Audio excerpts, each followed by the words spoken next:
Hungry? There's only one place to go to satisfy a hunger that big, any time of the day or night. McDonald's in Spencer.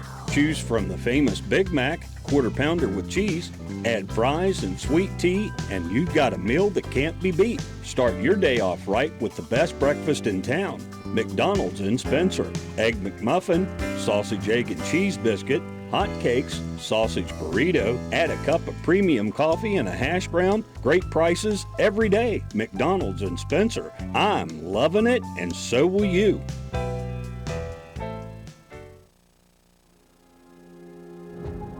Good afternoon, ladies and gentlemen, and welcome to opening week of the Class AA state playoffs for high school football across the great state of West Virginia. The playoffs, better known as the second season here in the Mountain State, are what all programs in all three classes begin chasing officially on August 1st. Although the vast majority of the schools actually start their grind as early as January, the ultimate goal of every program is obviously a state championship. This is why we play the game. However, realistically speaking, many teams know that they are not to that level entering certain seasons. Still, the hopes of a playoff berth provide motivation to work as one cohesive unit for all of the 102 programs in the Mountain State. Football season is a grind. It is a hard sport to be dedicated to as much as one needs to be successful.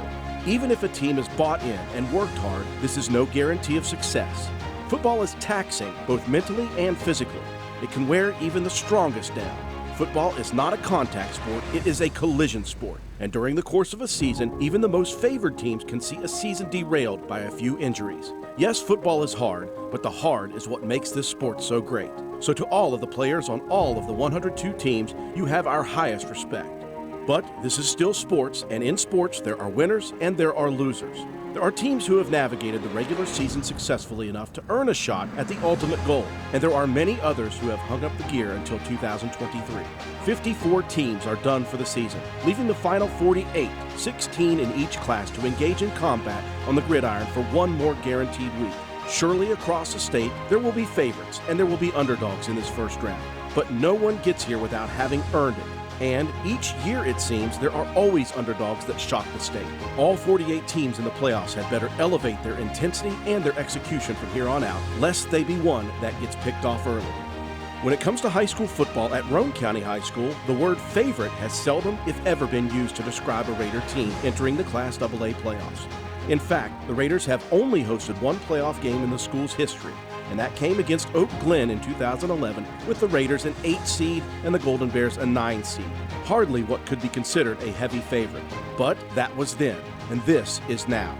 After a magical run in the 2021 Class AA playoffs in which the underdog Raiders reeled off a road win at Nicholas County, followed by a near victory at Independence, the eventual runner-up, the Raiders' secret was out. And with each 1-0 week in 2022, the Raiders began to play the new role of favorite each week. They have not shied away from this. The Raiders have embraced this newfound respect. This Raider team takes nothing for granted because they know how rare and fleeting this level of success can be.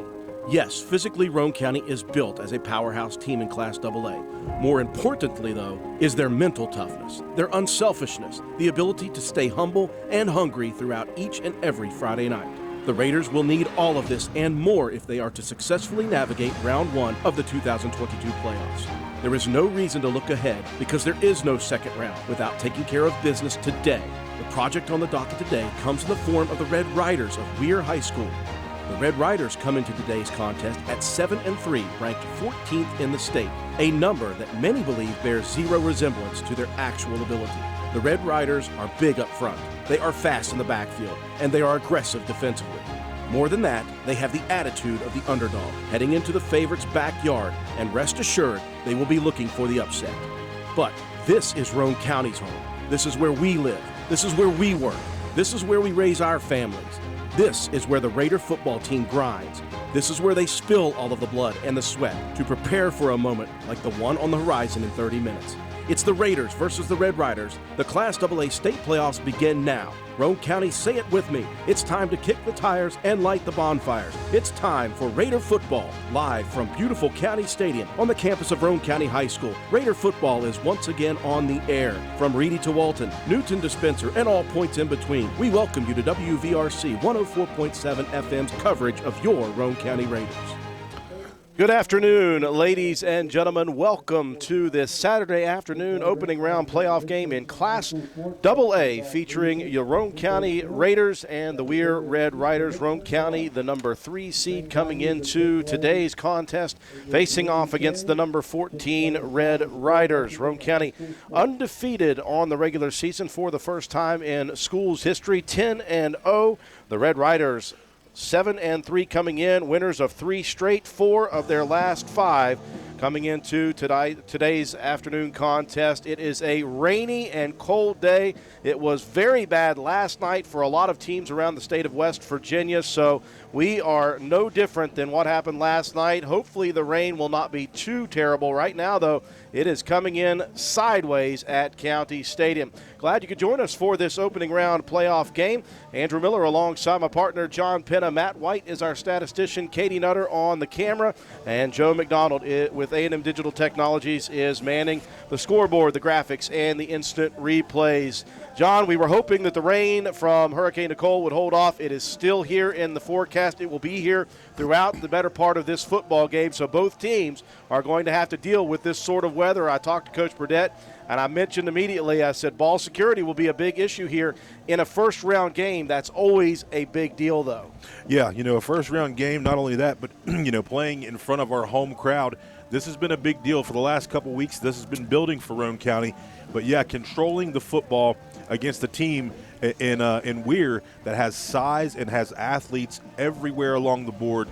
From film that I've been able to watch, they're very shifty. When they get themselves out into the open field, they can make some things happen, and they have great size in the front of the line. The difference is I think Roane County is way more aggressive on the offensive line and the defensive front. Talking with third-year head coach Frank Cicini in Metro News, they talked about that. Cicini said, we've seen a couple of films on Roane County. They are a physical bunch of players, and we need to match that physicality. That will be one of the questions for Weir if they are to have a chance here. The other question is, can Weir stop Roane County's offense? 42 points per game for Roane County. Weir gives up just 17.4 per game. Something will have to give there. Yeah, it's going to be what the offensive and defensive front are going to be able to do. Looking at Weir, they've got a 6'6", 300-pound guy. That doesn't always mean that he's going to be the best offensive lineman or best defensive lineman. You've got to get down and you've got to get dirty inside the trenches. And in a game like this, where the rain's coming down, guys aren't going to look to throw the ball around too much. Roane County does not throw the ball very much anyway, so it's going to be interesting to see how both lines, the line of scrimmage tonight is going to tell a story. Defensively for Roane County, again, they're going to look to try to stop this very shifty and athletic Weir Red Rider offense, who averages 25.8 points per game. That's nothing to shake a stick at, except when you look at Roane County's numbers. Yeah. Roane County, though, defensively on the year has given up just 11.6 points per game. And Matt White, that's a little deceptive of a number because that includes all of the JV time that has happened this year for Roane County. Yeah, our JV unit has gotten in 3 ball games now and played the entire second half. So our varsity unit has not been on the field nearly as much, but kind of basically split that number about in half. I'd say the varsity, John and I figured it up a couple weeks ago, they were only giving up about 6 points per game as a varsity unit, and then with the JV guys giving up that additional like 6 or 7 points. So this is going to be a really interesting matchup because for our defense, Weir likes to spread the ball out. They've got an extremely quick and shifty quarterback. However, this is not the starting quarterback from the beginning of the year. Corey Lyons, he's coming in. He's only played 2 games at quarterback, but he is an extremely good athlete, can get out in space, make some things happen, keep his eyes down the field. And our secondary is going to be tested in this ball game because they do like to throw the ball a lot. You mentioned that big guy on the left tackle. He is a very physical line, a leader of that line for Weir, and they've got a back that's 6'1" and 200 pounds. I've questioned what their scheme has been spreading the ball out. I would almost go to a ground and pound if I had that kind of size up front, but it's going to be a big matchup for Roane County in this ball game. Lions replacing Malachi Strohmile, the junior, who is out with a concussion, and of course that 6'1", 200-pounder, the senior Jamari Bass, goes 6'2", 200 pounds in the backfield. He's not the fastest in the world, but you don't have to be when you're that size. When you talk about Roane County not having to pass the football, fellas, they don't have to, but they can. Jacob Greathouse, the freshman, has been so solid all year long. He is 14 of 16 on the season for 332 yards passing. His completion percentage, 88%, 4 touchdowns to 0 interceptions. That's a QB rating of 166.7. And they found out a couple of weeks ago that Jacob can launch it down the field instead of just rolling out. So if you have to, it's in the pocket for Roane County if they need to go to that a little bit. But it's the rushing game that has carried us through the whole season. Roane County has rushed for 3,511 yards as a team on 439 carries. 2,000-yard rushers in Briar Begler, 149 carries for 1,092. Skylar Delk, 124 carries for 1,241. And those two have combined for 37 touchdowns on the ground. Roane County as a team still averaging 8 yards per carry on the ground, 351 per game. John, they'll have to continue that up-front punishment from the Big Five up front for Roane County and the lead blockers and the downfield blockers. Yeah, and in a game like this with the rain coming down, we're just going to continue to look at ways to get our athletes the ball in space and let them do their thing. When Delk hits the open field, there's nobody going to catch him. When Begler hits the open field, he's going to juke you a couple times and he's going to plant a foot. Shea Harper has come on here recently, Drew. With Begler going down last week, Shea got a lot of the load last week, and he was able to do his thing, which is not surprising to some of us that have watched him throughout his entire career. But then you add B-Rich in. B-Rich, he's just now starting to scratch the surface on what this guy's going to be able to do. It would be nice for us in this second season, because it's the playoffs, to be able to get everybody going on the same page and really just explode this offense. For the best news coverage of high school sports in West Virginia all year, follow Joe Bricado and Greg Carey's daily post at wvmetronews.com. More pregame coverage to come here in a little bit. After these messages, we'll check in with the Coach's Corner interview and head coach Paul Burdette after this. McIntosh Hardware, Furniture and Appliance, the store that has it all. From quality furniture, Lazy Boy, Serta, Catnapper, appliances, Maytag, Whirlpool, Amana, KitchenAid, and McIntosh offers setup and removal, power equipment, Echo, Troy-Bilt, and in-house service, hardware, tools, paint, plumbing, electrical, pipes, and fittings. McIntosh Hardware and Appliance, 204 Market Street in Spencer, 304-927-2700. Find us on Facebook for more great deals. For the next few seconds, picture yourself retired. What do you see? What sounds do you hear? How do you feel? However you picture your retirement, planning early is the best way to make it happen. And State Farm agent Norman L. Daniels is here in Spencer to help. He can chat with you about the kind of retirement that you want and then help you find the best ways to save for it. A little today can add up to a lot tomorrow. So get started now. Call State Farm agent Norman L. Daniels in Spencer at 304-927-5680 and picture yourself happy. Like a good neighbor, State Farm is there. NV Graphics has proudly been serving Roane and surrounding counties since 2013. We are located on Williams Drive in downtown Spencer, West Virginia. We offer screen printing, embroidery, custom apparel, team uniforms, signs, banners, trophies, and awards. Does your school, team, or league need help with fundraiser ideas? Then give us a call, 304-927-6466. That's our specialty. NV Graphics, open 9 a.m. to 5 p.m. Monday through Friday. Closed for lunch daily from noon to 1. Supporting local small businesses help directly support your kids in the community. Give NV Graphics an opportunity to earn your business. Thank you. Drinking chocolate milk, the official beverage of West Virginia high school sports, helps you recover from what comes next. It's delicious and contains the right mix of protein and carbs to help refresh exhausted muscles. For more information, visit drink.milk.com.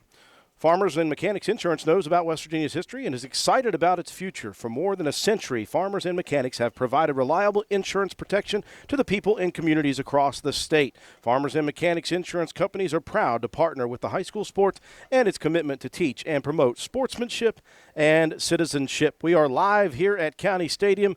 The rain is flying in sideways. It's cold. It's perfect for postseason football weather in the opening round of Class AA. Roane County and Weir getting set to go here in just about 15 minutes. Had a chance to talk with Coach Paul Burdett before the broadcast, and he had this to say about the upcoming broadcast. All right, welcome back, folks. I'm standing here, familiar position at home at County Stadium for the opening round of the Class AA state playoffs. Coach, one of 16 teams to extend your season one more game, and that is what has gotten you to this point, thinking no further ahead than 1-0 each week. Once again, that is the mentality here coming into tonight, correct? It's been the mentality all year, Drew. We talked, these guys really bought into that last year. We come into this year, first team exercise we have in June, we get our first break, and it's 1-0. And so we bit right down on it from there on.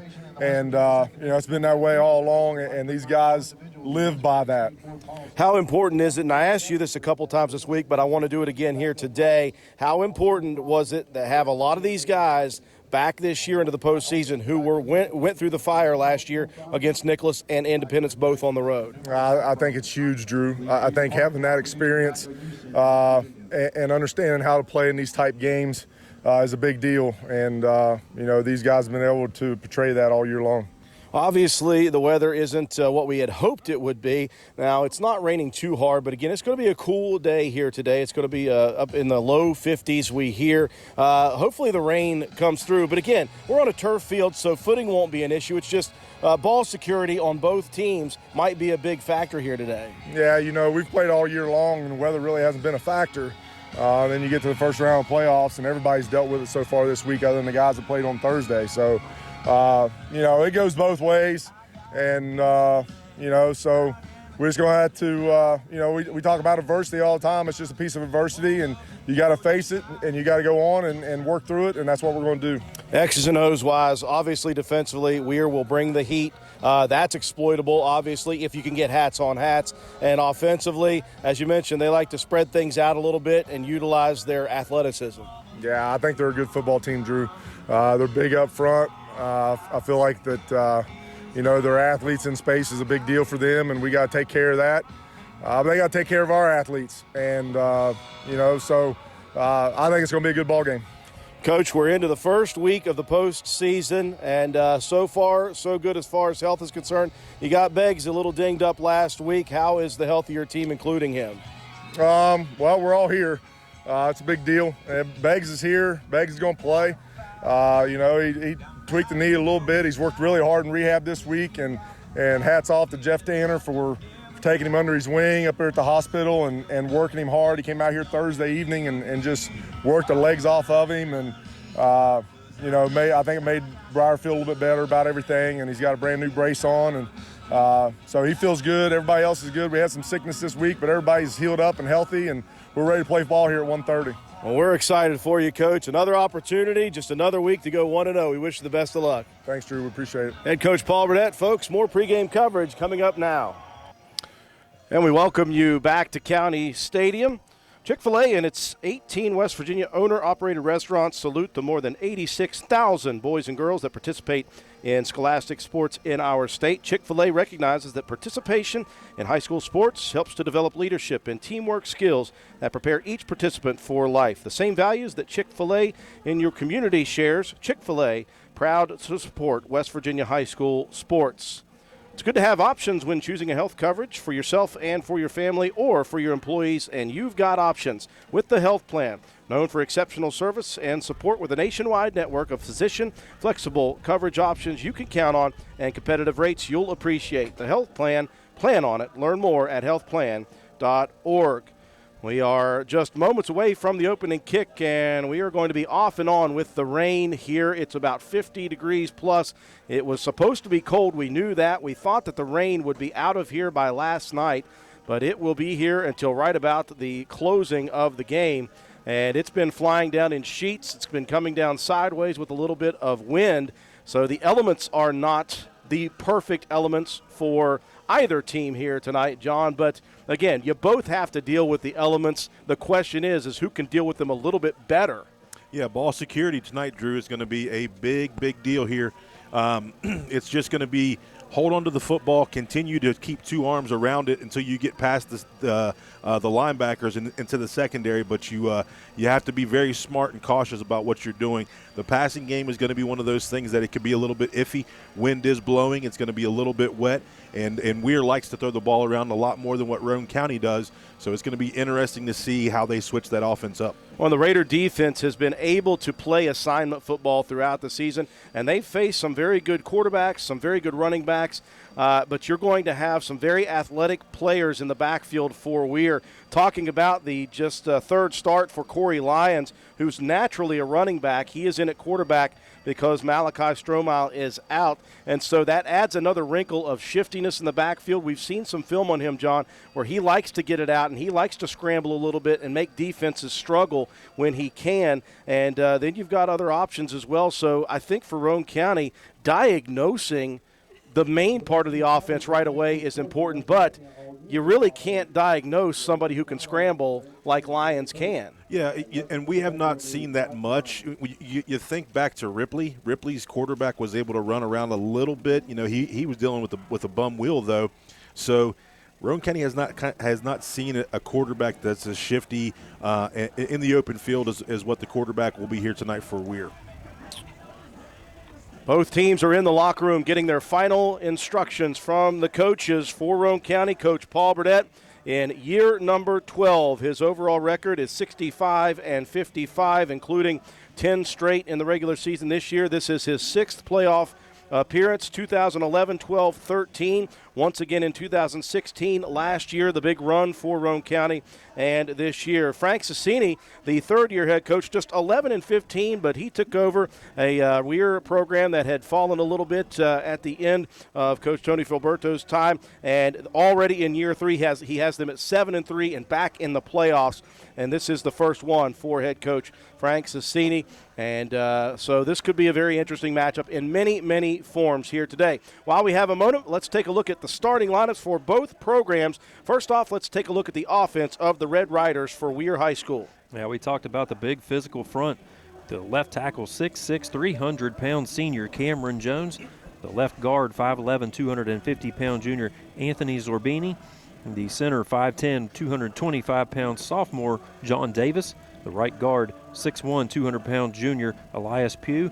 And the right tackle, 5'10", 185-pound junior Mason Klink. Athletes across the board. These are guys that play. There's about 6 more that are going to see the football field as receivers, as slot guys. They mix guys around a lot. Different guys going to touch the ball here tonight. But 5'10", 190-pound junior Jaden Anderson will be a split. In the slot, 5'10", 160-pound senior DeMar Turner. And the other split, 5'8", 160-pound junior Deshaun Smith. In the tight end, kind of H-back kind of slot, is 5'10", 190-pound senior Gage Hawkins. In the backfield, we talked about him in the break earlier, 6'2", 200-pound senior Jamari Bass. And running the offense for the third straight game, 5'7", 175-pound junior Corey Lyons III.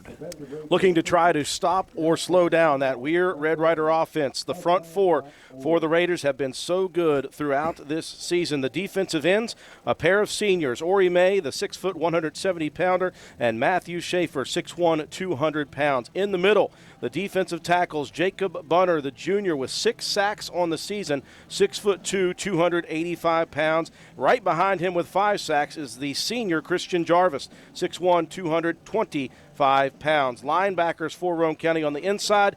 Anchoring the defense is Colton Paxton, the senior, 6'1", 210 pounds, leads the team with 10 sacks, 103 tackles coming into today. Skylar Delk, the other inside backer, the senior, 6', 180 pounds. Briar Begler on the outside, 5'8", 165 senior. If he doesn't go much, you'll see Clay Walker, the sophomore, in there as well. And Brandon Richardson, B. Rich is what we call him, the junior, 5'7", 160 pounds at the outside backer position. In the defensive backfield, Lane Watson at corner, the sophomore, 6'1", 175, and Shea Harper at the other corner, the sophomore, 6', 175. Your safety today, junior Sawyer Hunt, 5'10", 150 pounds. You'll see a lot of 4-man front. Three linebackers with a safety creeping up in the box, more than likely for this Weir team. They can also go 5 down on the ground to try to stop Roane County's rushing attack. But across the board, 6'2", 200-pound senior defensive end Jamari Bass, a 5'10", 185-pound junior defensive tackle Mason Klink. The other D tackle, 5'11", 250-pound junior Anthony Zorbini. And the other end, 6'1", 200-pound junior Elias Pugh. The three linebackers, you got 5'10", 190-pound junior Jaden Anderson, the 5'10", 190-pound senior Gage Hawkins, and a 5'11", 195-pound junior Charles Parentis. In the secondary, at corners, 5'8", 140-pound senior Kanye Green, and 5'9", 165-pound junior Devon Colson. In the secondary, 6 foot, 180-pound sophomore Demir Mauder, and the 5'8", 160-pound junior Deshaun Smith. On the offense for Roane County, it has been this unit all year that has led to Roane County's success. That is the front five on the O-line. The left tackle is sophomore Noah Jett, 6'2", 255 pounds. Left guard, the junior Jacob Bunner, 6'2", 285 pounds. The anchor at center, his final postseason, is Matthew Schaefer, the senior, 6'1", 200 pounds. Right guard, another senior in Colton Albright, 6 foot, 210 pounds. And on the tackle position on the right side, Christian Jarvis, the senior, 6'1", 225 pounds. The tight end, who will also line up in the backfield in heavy, senior Colton Paxton, 6'1", 210 pounds. Your wideout, Lane Watson, the sophomore, 6'1", 175. The H-back will be split by Shea Harper, 6', 175 sophomore, and the junior Brandon Richardson, 5'7", 160. A pair of 1,000-yard rushers in the backfield for Roane County. Skylar Delk, the senior, 6 foot, 180 pounds, and Briar Begler, the senior, 5'8", 165. Running the show is the freshman Jacob Greathouse, 5'9", 145 pounds. We are moments away from the opening kick here from County Stadium. We appreciate everyone joining us on YouTube Live, both from Roane County, and we've got some Weir fans joining us as well. We'll take a break for our sponsors. When we return, opening kick here from County Stadium, round one of the Class AA state playoffs on WVRC. Sports builds character, character that follows us all through life. It can lift us up in grand emotions when we reach the pinnacle of success. We all can envision the agony of defeat. Both equally build character. Old Fences Realty believes in character. Working hard to achieve that pinnacle of success takes sacrifice, training, and long hours. When putting your property on the market, please remember the company that possesses that character. List with Old Fences Realty. And go team! The Spencer Pizza Hut is proud to be the exclusive sponsor of the Fan of the Week each Friday of the Raider football season. Stop in and see us at 509 Ripley Road, fill out an entry form, and drop it in the box at the front counter for your chance to win a free large one-topping pizza. Stop by the Spencer Pizza Hut for all of your favorites. Original pan, original stuffed crust, hand-tossed or thin and crispy pizzas, breadsticks, cheese sticks, wings, oven-baked pasta, desserts, and more. Open 7 days a week, dine in or carry out. Call us at 304-927-4619 or order online at pizzahut.com. No one out-pizzas the Hut. Your bank shouldn't make you feel like you're on an assembly line. It's about you, your family, your future. That's why you're gonna feel good about Polka Valley Bank, because people have been feeling good about us for over 100 years. Bottom line, we have all the services of a big bank, but we're local. At Polka Valley Bank, our decision-making is local. Our people get to know you and call you by name. It's a relationship with a bank that you can feel good about. See us online at polkavalleybank.com. Equal housing lender, member FDIC. If there's not a Parmar store near you, now there will be soon. Parmar stores have 200 locations throughout the region to serve you. Parmar stores is the official store of high school sports in West Virginia. Roane County, the number 3 seed, the number 14 seed Weir, the coin toss taking place at midfield. Roane County has had an interesting coin toss situation all year. They have only not won 2 coin tosses. They have still ended up with the football 9 of the 10 times on offense, and it looks as if Weir winning the toss will defer to the second half, so the Raiders will go on offense for the 11th time in 12 games this season. Yeah, just what Coach Burdett likes to do, get the offense established, try to get themselves into the end zone and play great defense. It's just been the MO of this football team the entire season, Drew. All maroon for Roane County here today. Jerseys, pants, and helmets, white numbers, white letters, Roane in all capital letters across the front of the chest. The Raider R in white along the side of the helmets, and the white stripe down the middle as the Raiders take the field. For the Red Riders, not a lot of red here, lots of white jerseys and pants with red numbers and letters, red helmets with the black W for Weir on it. Raiders will attack from left to right to begin this ball game. Appreciate everyone joining us on our on our YouTube live feed. We are not on the radio today. We are audio live on our streaming part on our website. WVU football against Oklahoma currently on our radio station, though. Glad we can cover all angles, though, John. Yeah, we try to do everything. Joe, big help here because without him we would not be able to do anything. Everybody needs a Joe McDonald. Look up A&M Digital Technologies if you guys are any technical problems at all. I just blew up Joe's business. He's never going to catch up now. Raiders take the field, back deep to receive. Brandon Richardson, Shea Harper, they will stand at the 10-yard line. Yeah, we're used to seeing Begler back there, Drew, but Beggs has been dealing with a little bit of a knee issue going back to last week. So we're going to see Shea Harper. He's not a slouch when the ball's in his hands, though. Set to kick off is the sophomore, Ben Howard. And Howard's got a good leg, very accurate kicker. We've seen a lot in film where he likes to angle the ball toward the sideline and try to force the up man to try to field that one so his coverage team can get down quickly and make a tackle. Well, I've already messed up a number. It's 43, not 42. Albert Schneibel. I apologize. Albert Schneibel, the kicker. He'll approach. Round one of the playoffs is underway. A high kick at the 12-yard line. Harper straight up the middle, spins off the first tackle at the 25, out to about the 26. And Roane County will begin at that point. Not a bad job, Shea. He caught the ball. First of all, you got to control that thing. Got hit, spun off of one, and then was wrapped up by a couple defenders. Coach Burdett mentioned this Weir Red Rider defense is aggressive. They will line up sometimes 6 along the front line, and they are able to manage that. A couple of very good linebackers as well, including Gage Hawkins in the middle. Roane County working with the stick-eye formation. Handoff, second man, straight up the gut goes Roane County. That is Delk, and he will pick up 8. Yeah, nice job. You can look out through there and see that offensive line continuing to push the pile. You saw Schaefer from the center spot that did a good job there. And that's what Roane County loves to do, pick up nice yardage on first down, make it manageable as they look for the next first down. Left to right, 2nd and 2, opening possession of the playoffs. Back to heavy set, third man. That's Begler. And he will have first down yardage, give him 3 on the carry. Again, he's got the right knee wrapped up with a big brace. And it's kind of a mental thing right now. Yeah. You're trying to get him into some action quickly and let him feel contact. Yeah, and the talk was, he might not even play offense, but it's good to see him get the second carry of the game. He'll check out, 1st and 10. Roane County moves the chains at the 38.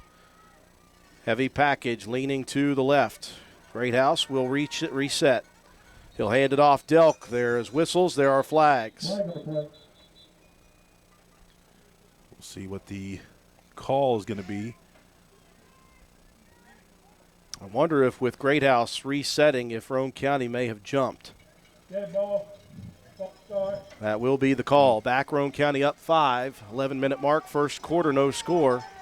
First drive of the ball game, so the Raiders move back 5, and they'll have it 1st and 15. That will move the ball inside Roane County's 35 to the 33. Weir's defense is moving around quite a bit, Drew. If we can get into that quicker tempo, it might throw these guys off just a little bit. We know the offense for Roane County is able to do that.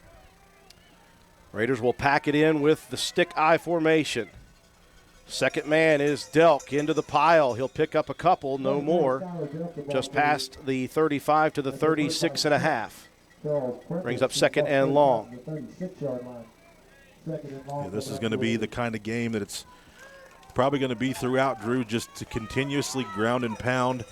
And once you get that defense flying around, maybe look to throw a short pass to open up the defense a little bit more. 2nd down and 12. Raiders bunching it in still. Off tackle goes Begler, past the 40 to the 41. So the Roane County Raiders inching back up into positive yardage here. They've got a 3rd and long, though, at the 41. Call it 3rd and 7. The yard to reach is out near Roane County's 48.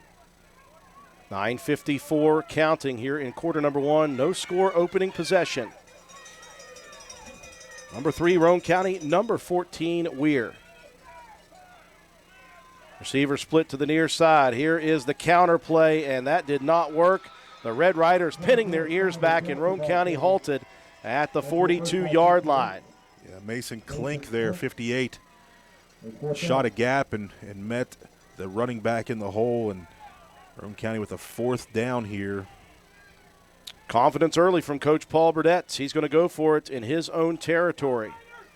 Begler checks back in. 4th down and 6. They've got to get to the 48. It's on the 42.5. Here's the pitch to Begler. He's going to look to throw it down the field. He'll launch it out there. And what a catch by Lane Watson. Recovering on it. It was a short throw, and Watson comes up, adjusts, and gets hit as he is coming down with what is a tremendous catch. Yeah, Lane Watson's going to high point the ball. The ball is a little bit underthrown. That's going to help Lane out. He's going to go up and make the catch over the defender's back. Great play call there on a 4th down play. Somebody submit that one to ESPN because he just got mossed. Tremendous catch by Watson. We have seen that a couple of other times this season. The chains will move. Roane County's first drive continues. 8:55 and counting in the first quarter. No score on this opening drive. To the 29 of Weir goes Roane County. They'll split Watson to the far side. Under center goes Greathouse. 2nd man through, that's Delk. Big yardage on 1st down once again. Give him 8 more on the carry. Yeah, Delk's just not going to be stopped on first contact, Drew. You get a hand on him, but he's going to continue to move along, adding to that 1,200-yard season that he has this senior year. Just an exciting, good athlete back there all around for Roane County. Ball spotted just outside the 20 of the Red Riders. Raiders with the power eye. Greathouse had trouble with the snap and got that ball to Begler late, and Begler able to get back to the line of scrimmage. No more. It'll be 3rd and 1. Yeah, maybe slipped out of his hands a little bit. I think he caught it on his hip and was able to get it to Begler. But it's going to bring up a 3rd down situation. 3rd and 2, it looks like. And if you can't see it on the screen, the rain is still coming in sideways. That little stingy rain right now.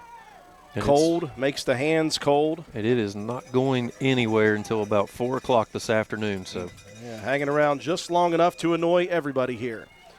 3rd down and 1. They need the 19. That'll be Harper into the pile. I don't think he's got the 1st down. He'll get it inside the 20. It'll be 4th and short for the Raiders. So far, Drew, this defense for Weir, definitely one of the best that we've seen this season. They have size. They are physical. They're coming downhill. I think that's kind of what helped us out on that pass play. They're just so aggressive. 7:20 and rolling. First quarter action. No score. Raiders with a big 4th down and about half a yard. They need the 19. It's inside the 20. Heavy package. Greathouse under center. Hands it off. Delk, he's got the 1st down. Just weight room legs for Skylar Delk. A lot of squats in the offseason. Yeah, so many. Not only there in the weight room, but he works out by himself at home. You're going to see, and you know when you line up in heavy here, short yardage, you've got Paxton up front, you've got Delk behind. Good block, and he's going to continue to churn those legs, picks up the nice 1st down. So the Raiders have picked up a big 4th down on a pitch pass and now a big 4th down on a run. 1st and 10 from the 16-yard line. Delk once again hit at the line of scrimmage, still pushes forward for a pair. 2 positive yards for Skylar. 6:35 rolling first quarter clock, no score, first drive. O-line doing their job here, Drew. Aggressive defensive front.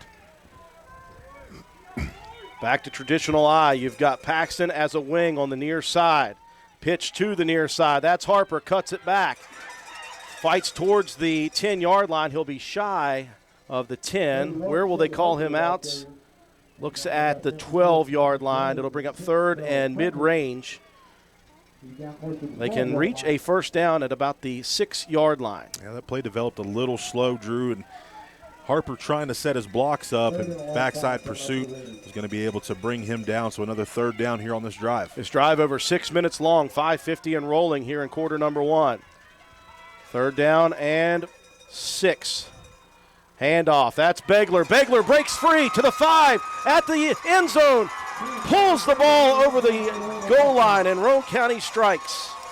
He just shot out of that seam, Drew, if you're going to look back here on the replay. He just shot out of that little seam. There was a great block set up, and then Lane Watson down the field here with another great block. He's just going to burst through. Lane's going to make a nice block, and then Beggs is going to do the rest of it. That knee's looking okay to me. Got to be a confidence booster for Briar Begler, who went down in the first quarter with a knee injury last week. Raiders will go for 2. Begler out in motion to the near side. The snap, the give, Delk off tackle. Schuyler fights to the end zone. Roane County scores on the first possession. 8-0. Raiders lead it. Civil and Environmental Consultants, West Virginia's fastest growing engineering firm, is proud to support high school student athletes. Participation in high school sports helps students learn the importance of integrity, personal development, and service excellence. At CEC, those are some of our core values. We also know that skills learned in the classroom and on the courts often carry over into life. If you are looking for a great design and construction team to work with, go to cecinc.com. CEC, big firm capabilities, small firm culture. 5:37 remaining in the first quarter. A successful drive number 1 for Roane County, Matt White. Yeah, long sustained drive, 13 plays, 73 yards, 6 minutes and 23 seconds off the clock. Briar Begler with the 12-yard touchdown run. Delk with the 2-point conversion. 8-0, Roane County with the first lead of the ball game. Tell you, a huge play, though, Drew. That Lane Watson, that pitch pass from Begler to Watson, man, that should be, like Matt said, on ESPN. Somebody submit that thing, because that's probably going to be a top play. Yeah, Roane County in that drive also 2 for 2 on fourth down conversions. Deshaun Smith and Devin Colson back deep to receive. Left to right it will sail. Off of the sophomore, Coben Cottrell's foot, leg in, high. Kick and flags come in, whistles, and we will stop this. And Roane County looks like they were offsides. Yeah, that kickoff team a little too happy. Thought I saw them move cross the line before Coben was able to get his leg into it. But you know what? Coben's going to say, hey, man, I'm going to try to put this thing in the end zone from back here. The wind is coming in from right to left, so it'll be difficult for Cottrell. As you saw that one get up into the stratosphere, and it kind of died. Smith and Colson move up to the 20. This will be kicked now from the 35. And Cottrell's got plenty of leg. If he gets height underneath of it, give his team time to get down and cover that ball. Cottrell approaches, leg in, high, and this will be taken at the 20. That's Smith up the middle. Smith, jitterbugs, working towards the outside, breaks a tackle at the 35 and out to the 40, maybe the 41-yard line. A nice return of about 21 or 2 from Deshaun Smith. Yeah, Christian Jarvis down there as well as Delk, I believe, to make that tackle. Shifty return there. We will see for the first time this Weir Red Rider offense. 1st and 10, right to left. Roane County leading 8-0 at 5:28 mark of the first quarter. The junior Corey Lyons out of the shotgun with Bass right behind him. Snap is back. Here's the give. It's on the ground. It's picked up by Roane County. Roane County with a turnover. You know what? Colton I was thinking Paxton. The whole time, ball security. Colton Paxton shot that gap, Drew. The ball just out of his hands, and a nice fumble recovery by Colton. Now, Matt, you had mentioned in some film study that snaps had been an issue for Weir. It has been a tendency in a lot of games. That was a high snap. We've seen 2 different guys in film have to step in and play that center spot. And it just showed its ugly head there. The ball was high, and Lyons was just never able to get a hold of that one. First turnover in favor of Roane County. They are set up nicely at the 33 of the Red Riders. Begler, third man, into the pile down to the 30. Spun at the 30, but locked up. He'll pick up 3 positive yards. We talked about turnovers here, Drew, early in the game. And Roane County's offense, very potent to getting themselves in the end zone almost every single time that they touch the ball. Very tough.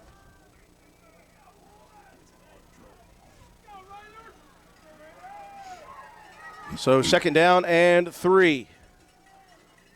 Or second and 7 from the 30. I apologize. Delk, good. First momentum carry down to about the 26. So we are having some problems here on our YouTube feed. What's that? Since we don't have 1,000 subscribers, they're limiting how many people can watch. Okay. Well, we don't have 1,000 subscribers, so they're limiting how many people can watch this broadcast. So if ever you needed to subscribe, it's right now, folks. It's third down and 4. Begler into the pile again. He'll get down to about the 24, so Roane County will have a fourth down and a little over a yard, maybe a yard and a half here once again. So if you cannot, we need people to subscribe. Yeah, we need people to subscribe to our YouTube channel because there are people who are blocked out from watching this broadcast right now. Hurry up and subscribe while you're watching. 3:50 and rolling, a big fourth down for Roane County's offense. Greathouse backs up, takes a look. They'll audible at the line of scrimmage. The snap, the give. Delk again, fighting forward, still moving inside the 20, down to the 16-yard line. And Roane County will move the chains again.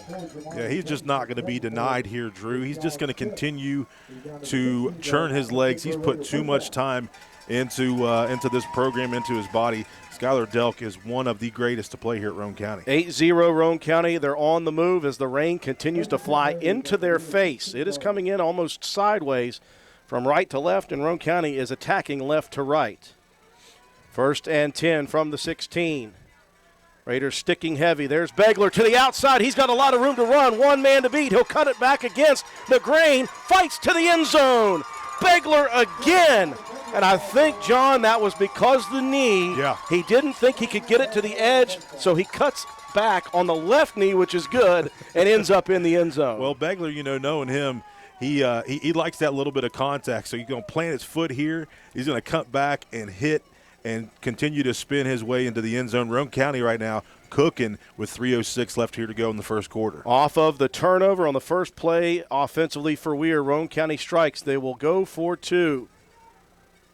Greathouse hands it off, and they had Delk in the sights that time. No good, but Roane County strikes again. 3:06 left in quarter number 1, 14-0 Raiders.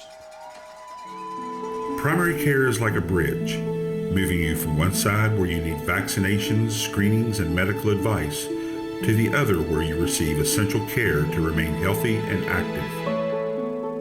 At Roane General Medical Clinic, our primary care team is here to help you cross that bridge to a healthier life.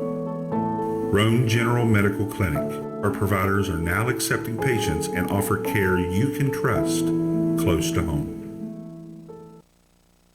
3:06 remaining in the first quarter. A turnover on the first play turns into points for Roane County. Yeah, again, Roane County converting on a fourth down, sets up that 5-play drive, 33 yards, 2 minutes and 18 seconds off the clock. Begler with the 16-yard touchdown run. 2-point conversion attempt was no good. So 14-0 now, Roane County on top of the Weir Red Riders. Again, 3 for 3 on fourth down conversions in the first 2 drives for Roane County. That is big, folks. We need you to subscribe to our YouTube channel right now. If you're watching and you are not a subscriber, please subscribe immediately. They are blocking out people. We are maxed out on people viewing, and we need some help with it. We need subscribers, and we need them now. Cottrell to kick from the 40 once again. Smith and Colson back deep, leg in, high, end over end kick, Taking it the 17-yard line, straight up the middle, now to the outside. Here goes Colson. Colson to the midfield stripe, and he is blasted right there. The ball comes loose, and it actually goes all the way into Roane County territory at the 46 before going out of bounds. Give that another 10 yards on the fumble. Yeah, I think Lane Watson was the guy that shot in, Drew, kind of punched that ball out. Shea Harper looked like he was going to be able to get to it, but the ball ended up going out of bounds, and good field position here this time for the Red Riders. 1st and 10 for Weir inside Roane County territory at the 46. Raiders lead 14-0, 2:57 first quarter action. Boy, and Weir might be about 4 yards off sides there. Mauder was waiting for the official to come tell him. Lions in the shotgun. Bass to his left. They'll motion. A man to the near side. Here's the out route. Just the dump to the edge. Roane County is right there, and they will limit the damage to about 3 or 4 on the catch made by Kanye Green. Yeah, that time just that little flare pass to the outside, trying to get somebody out in space. You've seen this quite a bit through film study. Nice job, though, B. Rich playing that outside backer, and then Lane Watson, and always a very steady short tackler on the outside edge. Give him 4, second and a long 6 from the Roane County 42. Lions in the shotgun, wing to the near side. Here's the handoff to the big man Bass. He is through the secondary. There goes Bass down the sideline. He's going to break free, and he will be untouched into the end zone. We wondered if Jamari Bass, with his height and his size, had some speed. He absolutely does. Yeah, you can see he just kind of found that seam up the middle. It's just a counter, Drew, and he read it perfectly, got outside the pocket, and Lane Watson here with a chance, just couldn't get his legs there. Shea Harper trying to chase him down as well, so the Red Riders get themselves on the board here in the first quarter. And that was all started by the good return, followed by the fumble forward. Or in the kicking is Schneibel. High snap.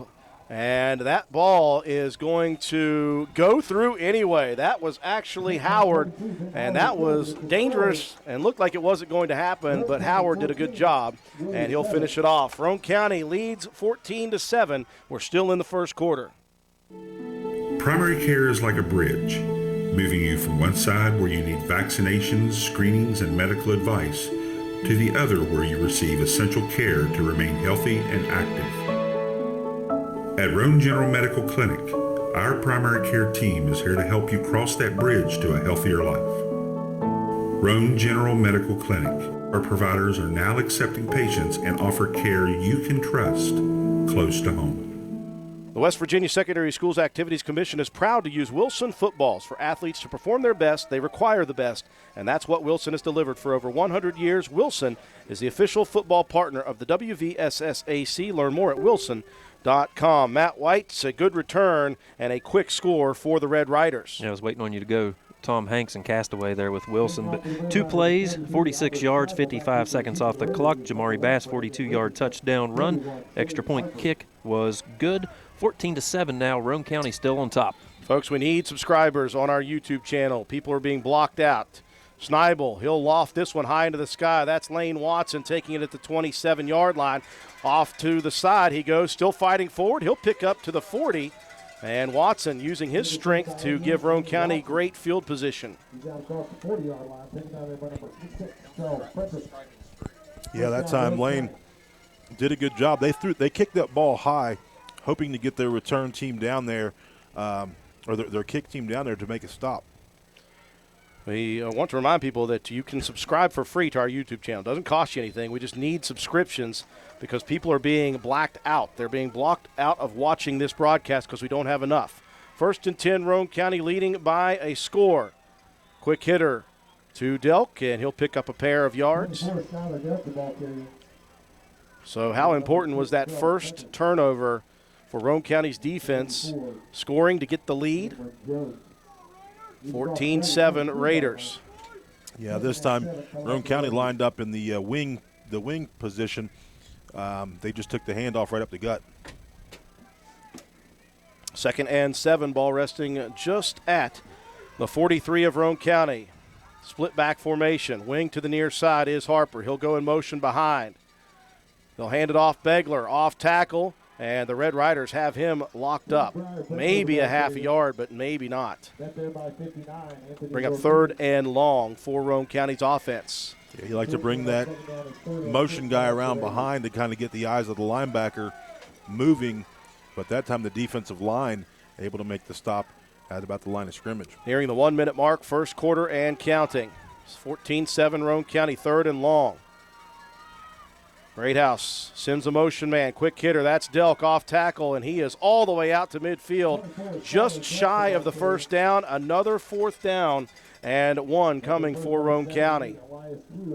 Yeah, so far, Roane County's just been able to pick these 4th down conversions up. You know, the run, really, really good. Roane County's offense able to churn up the yardage on the ground quite a bit.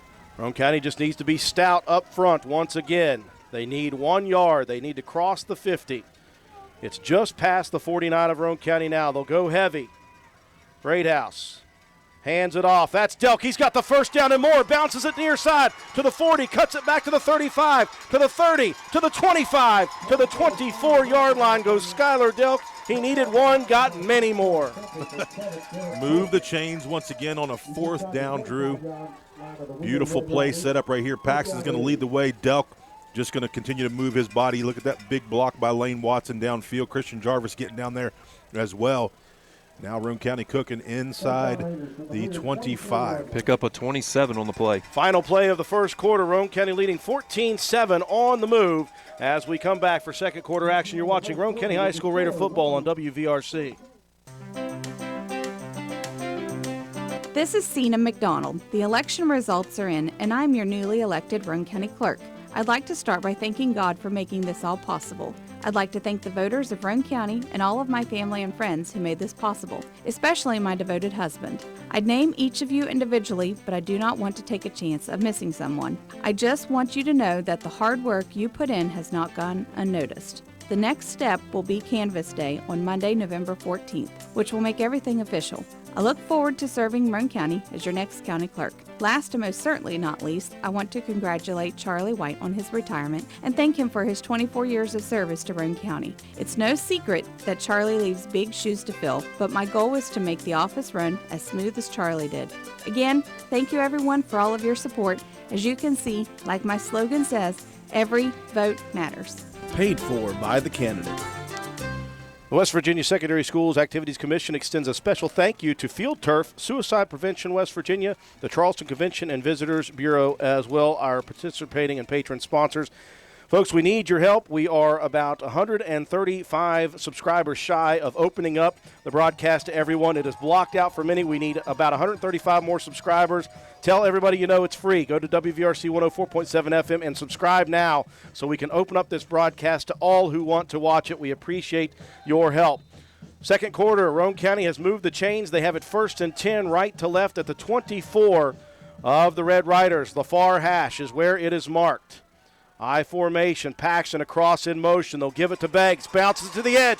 Begler, 1 man to beat. Jitterbugging at the 10, puts a shoulder down into the 5, down to the 3, and that knee is looking relatively strong for Briar Begler. Yeah, Kanye Green with the stop right there, Drew, or else Beggs is going to continue to churn his legs and get into the end zone.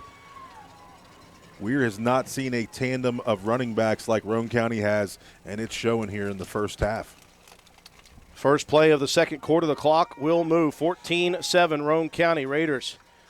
Inside the 5 at the 3, 1st and goal. Handoff Delk fighting towards the end zone, and he is in. And the front line continues to eat. Just a dive play here, Drew, and we've seen this all season. The guys up front get it done, and the running backs just have beautiful lanes to run through. We talked about subscribing on YouTube. It costs you nothing to do that, so you can go ahead and subscribe without being charged anything. Raiders going for 2 once again. They'll go heavy. Handoff. Second man is Delk, and for the second time they have Delk locked up, so the Raiders unable to cross through on the 2-point conversion yet again. But Roane County scores on the second play of the second quarter. 20-7, Roane County on top.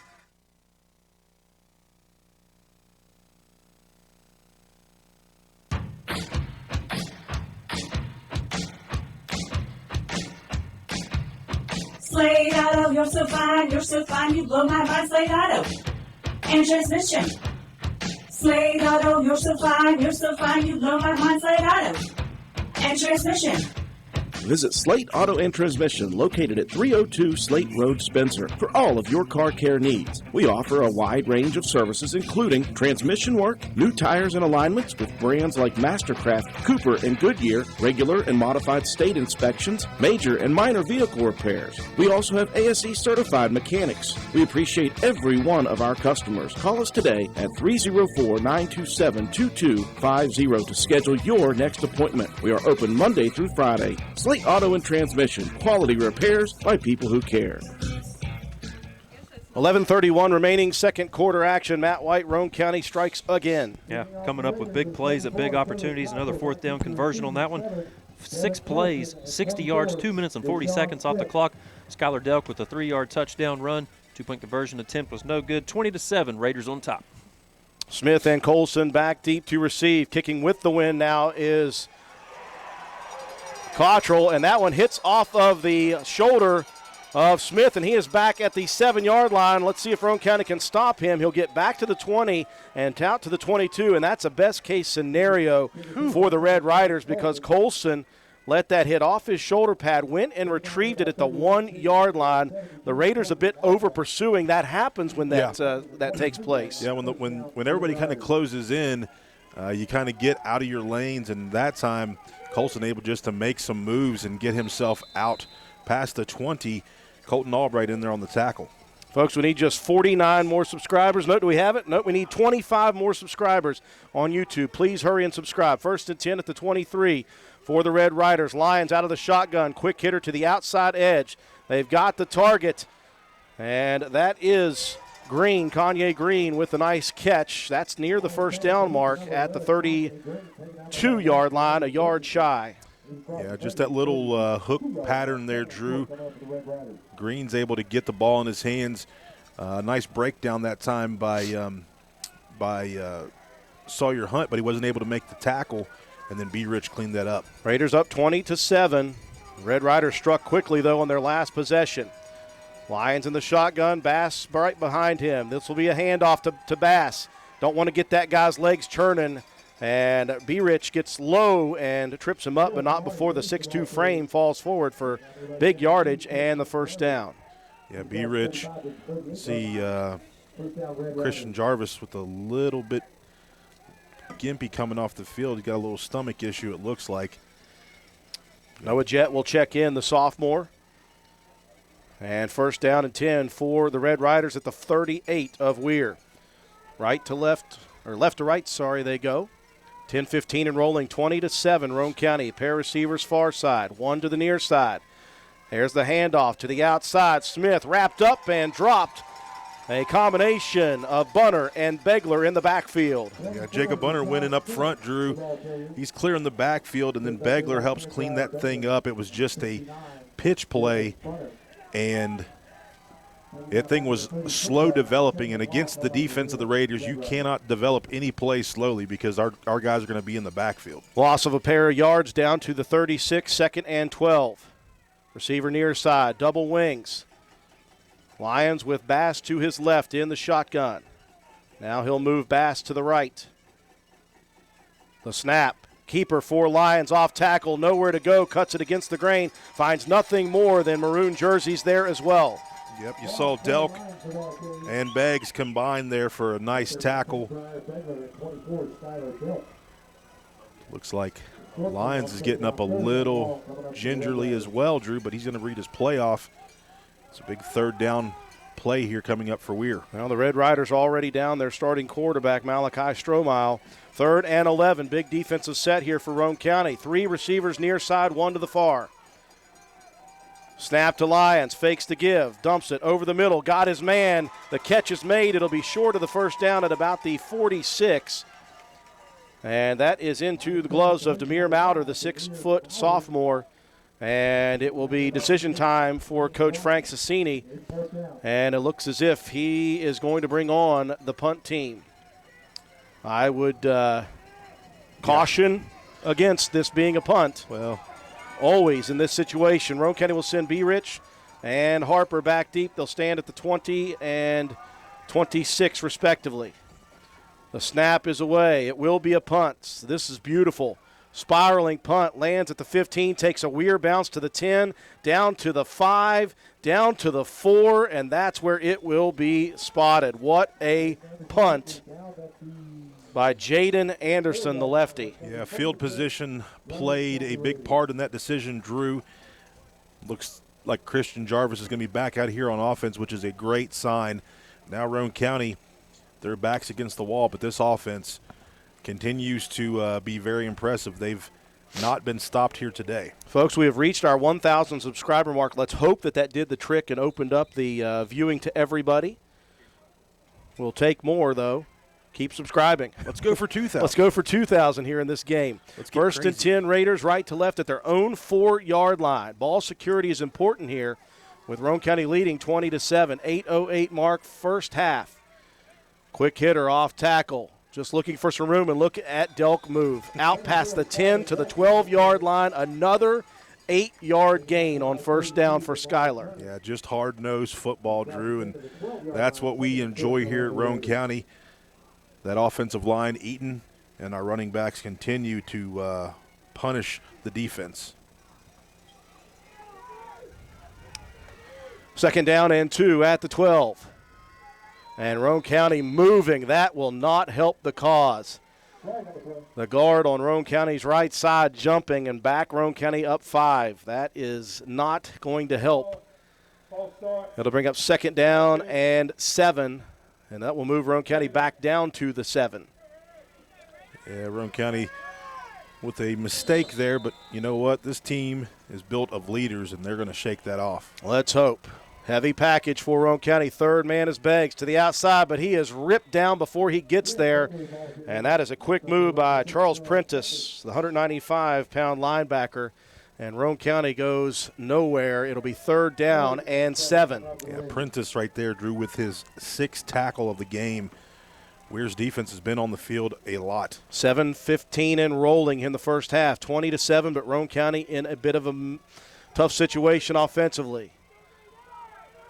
We are stacking the box. They've got 9 in the middle, and Roane County just fights forward for what they can get out to the 10. It's going to be fourth down, and the Raiders going to have to punt this one away. Yeah, you're going to have to punt this away. Not many punts for the Raiders this season, so this could be a little scary if you're backed up here, but we got to make sure we get blocks up front. Cottrell needs to get it off quickly, as Colson is dangerous, and he's standing at the 34-yard line. He'll back up to the 37 now, and that is it. Let's hope that Cottrell can get one off here. Leg in, that is not good. They had pressure. That is shanked off to the side. Colson picks it up at the 35. He's got nothing but room to run. Down the sideline, Colson inside the 20, down to the 10. A flag comes in late. That's always in the area of a block in the back. And we can only hope to be so lucky here to back the Red Rider offense up a little bit. Yeah, Colson just was able to catch that thing off the bounce and take off down the sideline. And usually, like you said, though, in this area, Drew, it's going to be a block in the back or maybe a blind side block. We give Cottrell credit for getting that away first. There was pressure up the middle, and it is the old yakety yak, don't block in the back. So that will help Roane County just a little bit, but not much, John. It is first and 10 Red Riders inside Roane County's 30 at the 28-yard line. 6:12 remaining in the first half, 20-7, Roane County leading. They'll spread a pair of receivers to the near side, one to the far side. Lyons, pair of backs to the backfield. He'll hand it off. That's Bass bouncing it to the outside, cutting it back at the 20. That's still on his feet inside the 17, and he may be close to a first down. Actually, they'll call him out at the 19. They'll say his foot was out of bounds, but still 9 on the carry, 2nd and 1. Yeah, he got the edge there, Drew. You don't see that very many times against the defense. He's a hard-nosed runner, Drew. He made some Raider defenders pay for that. 2 to the near side, receivers as well. Smith in the backfield behind the shotgun. It'll be a give to Smith, off tackle. fights for the first down inside the 15 to the 10-yard line. And the Red Riders showing what Roane County does to most people right now, just going off tackle. Yeah, Ori May is going to check back in the game here. Drew, he had a helmet issue. Coben Cottrell is going to check out here. Roane County's defense needs to settle down. Would be a nice place for one of those Roane County defensive stands deep in their own territory. 5 minutes, 50 seconds and rolling. And before the Red Riders can get this one off, Roane County wants to call a timeout and set up the defense. They will on a 1st and goal from the 10. 5:50 left in the first half, 20-7 Roane County. Come into Stats Pharmacy, where our patients' good health is our main concern. We have a drive-through window where you can conveniently drop off and pick up your prescriptions and over-the-counter medications. Refill your prescriptions anytime online at www.statspharmacy.com or from your iPhone or Android phone using the Refill RX mobile app. No waiting in long lines. Just call ahead and your order will be waiting for you. We look forward to serving you at Stats Pharmacy, located at 100 East Main Street in Spencer. You can call us at 304-927-2980. The West Virginia Secondary Schools Activities Commission honors the athletic and academic achievement of its high schools with the Champions Cup. Each year, the outstanding boys and girls programs in Class A, AA, and AAA will be honored. This year's awards will be presented at the conclusion of the 2022-23 school year. It's big boy time for Roane County's defense. 1st and goal from the 10 for the Red Riders. Roane County trying to hang on to a 2-possession lead. 2 receivers to the short side over near Weir's sideline, 1 to the near side. Lyons sends a man in motion. He'll set, and we've got whistles. And did Weir jump this time? I believe so. Yeah, they were sure acting like they did. The Red Riders shoot themselves in the foot to the tune of a 5-yard penalty, and Roane County with a slight bit of room to breathe. 1st and goal from the 15. 5:49 mark, 2nd quarter. Roane County leading 20-7, opening round, Class AA playoffs. Some big backs. Bass right beside the shotgun. Right behind him is Hawkins. There's a keeper, nowhere to go for Bass. Roane County stripping at the football. Bass very wisely grabs 2 hands around it. The Raiders were trying to pop that one out, John. Yeah, that time Bunner and Schaefer combined for the tackle. Just a nice play by the defensive front of the Raiders. No gain on the play, 2nd and goal from the 15. 5:20 and rolling. 20-7 Roane County first half action. 2-by-1 again. 2 receivers far side, 1 near side. Bass behind Lyons in the shotgun. Snap back. Lyons going to fake the give. He'll roll. He'll dump it. He's got Hawkins. Hawkins, there's a flag in the backfield. And we'll have to wait and see, as that is a nice pass and catch. Hawkins is down at the 5-yard line. It looked as he was falling, may have fallen on the football. He jumps up, and he seems to be okay. And it's not going to matter. Ooh. A big penalty for the Red Riders. Wow, that's in the backfield, John. Yeah. And that is a holding on the Red Riders. This is going to back them way up. Yeah, back them completely up. That was just a busted play, Drew, that time, and I don't think the O-line knew what was going on, and the quarterback looked to fake the handoff, but it was just out of sorts. He just dumped the ball out there. I thought maybe a legal man downfield, but holding is going to help the Raiders' defense out big time. Again, just the 3rd start for Corey Lyons this season. So 2nd and goal from the 31 now, 4:55 and counting. 2 receivers far side, 1 near side. Lyons claps the hands together, 3-step drop. He's going to dump it deep down the middle. He's got his man open, and he has got his receiver into the end zone. The catch is made by Devin Colson. And I tell you what, that may be the first time I have ever seen Shea Harper miss on a play, because he was right there for it. He swung his arm down and just mistimed it all. He played that thing perfect. Colson just got a step on Shea here. He had to flip his hips, and he put an arm out. But, wow, just great catch by Colson. And Shea's going to be fine. He's going to shake that thing off. But big play that time by the Red Riders. Howard set to do the kicking. Better snap this time. Howard leg in. That's good.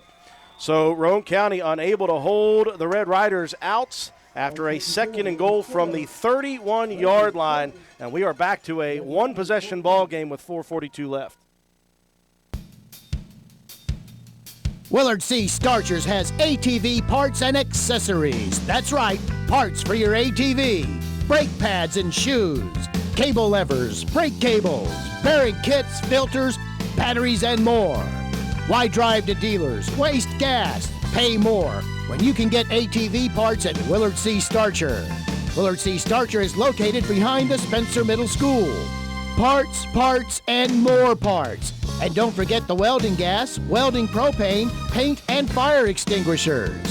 What a great place to shop. So who you gonna call? Willard C. Starchers. Call 927-2520. That's 927-2520. Open 7 days a week. Well, the Red Riders gave the Raider defense all the help they needed. They had a couple of penalties on the 1st and goal from the 10. They ended up with 2nd and goal from the 31, but a pass and catch complete, Matt White, for the touchdown. Yeah, just a big mistake there by, not a mistake, but, the mistakes from Weir gave Roane County a great opportunity on that one. They started that possession on the 28-yard line, ended up back at the 31 where Lyons completed the pass to Colson for the touchdown. Extra point kick was good.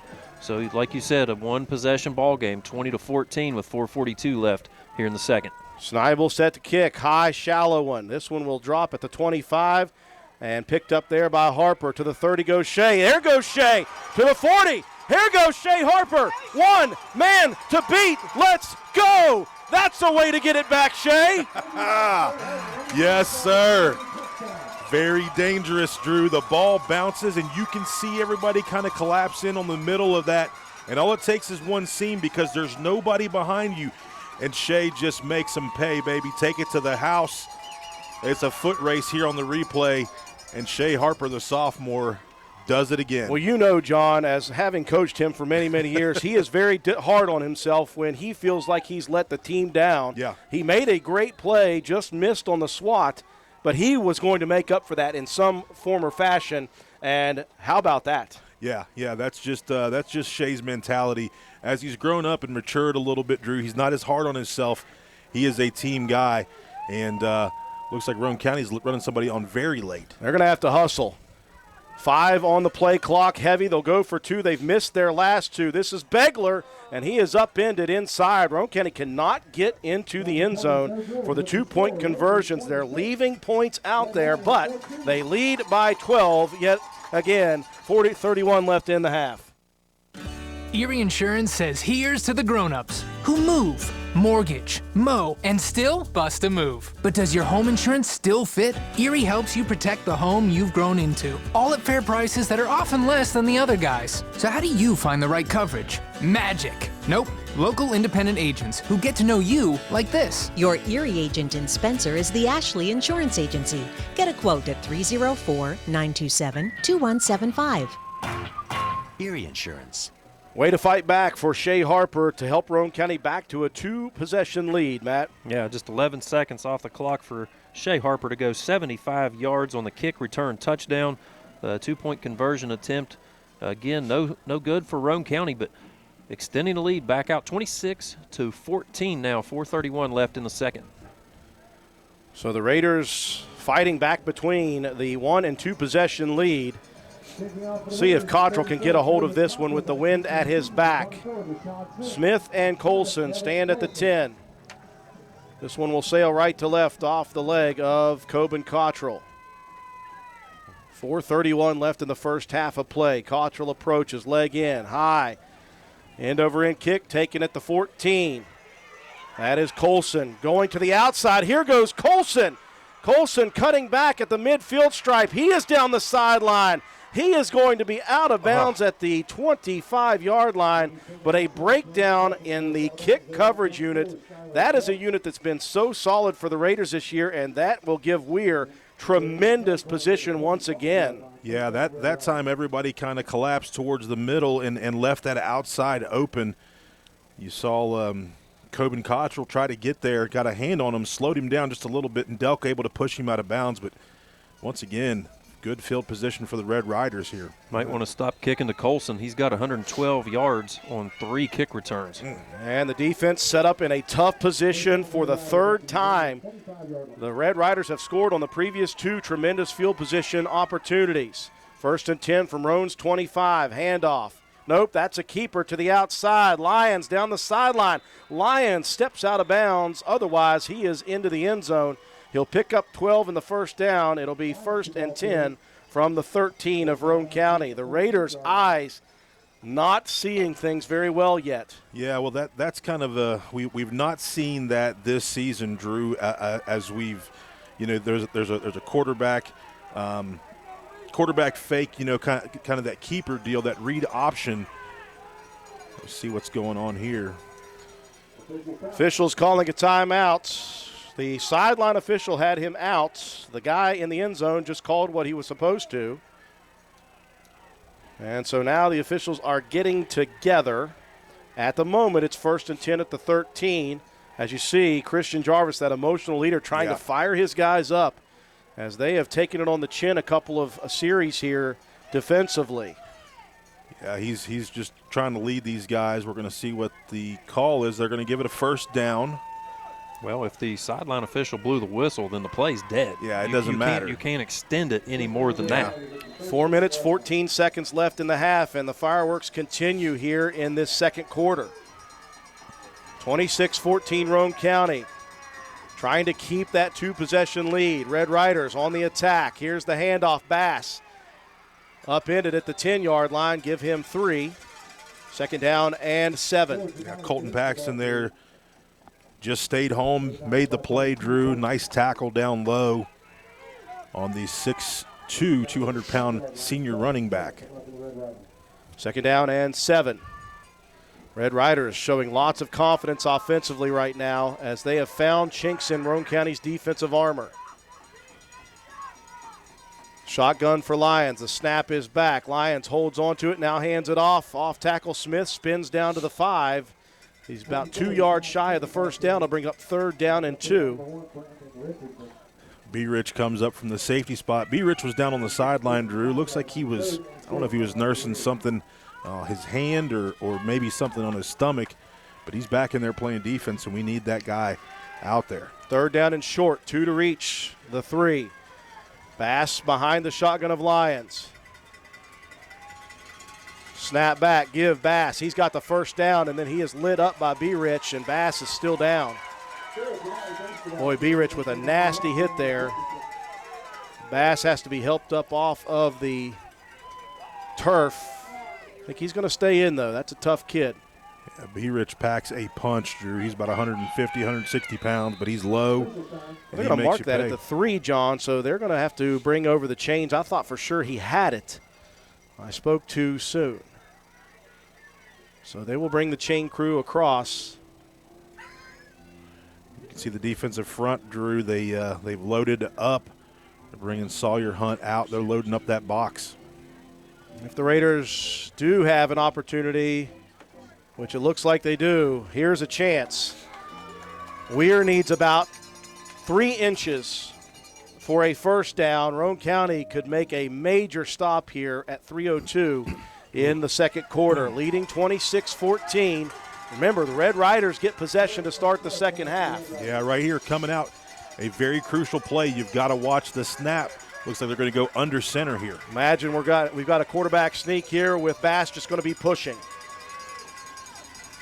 Lyons under center. No, he'll hand it off to Bass. Bass fighting forward towards the yard to reach, and I think he's got it by about 6 inches. Yeah, that was pretty jammed up there. Second effort, I believe. Give a lot of credit to that front line of Roane County, but Bass, again, he needed 3 inches, John. Yeah, he's a tough kid, 6'2", 200 pounds.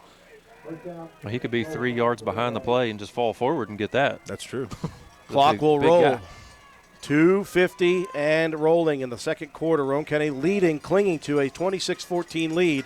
1st and goal for the Red Riders at the 2. Empty backfield. Lyons sends a man in motion near side. The snap back. Lyons going to keep it, and he is locked up at the line of scrimmage and pushed backwards.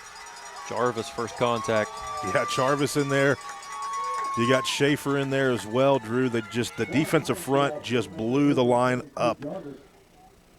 The clock continuing to roll down to 2:15. The question is, if you don't stop them here, how much time will you have to work?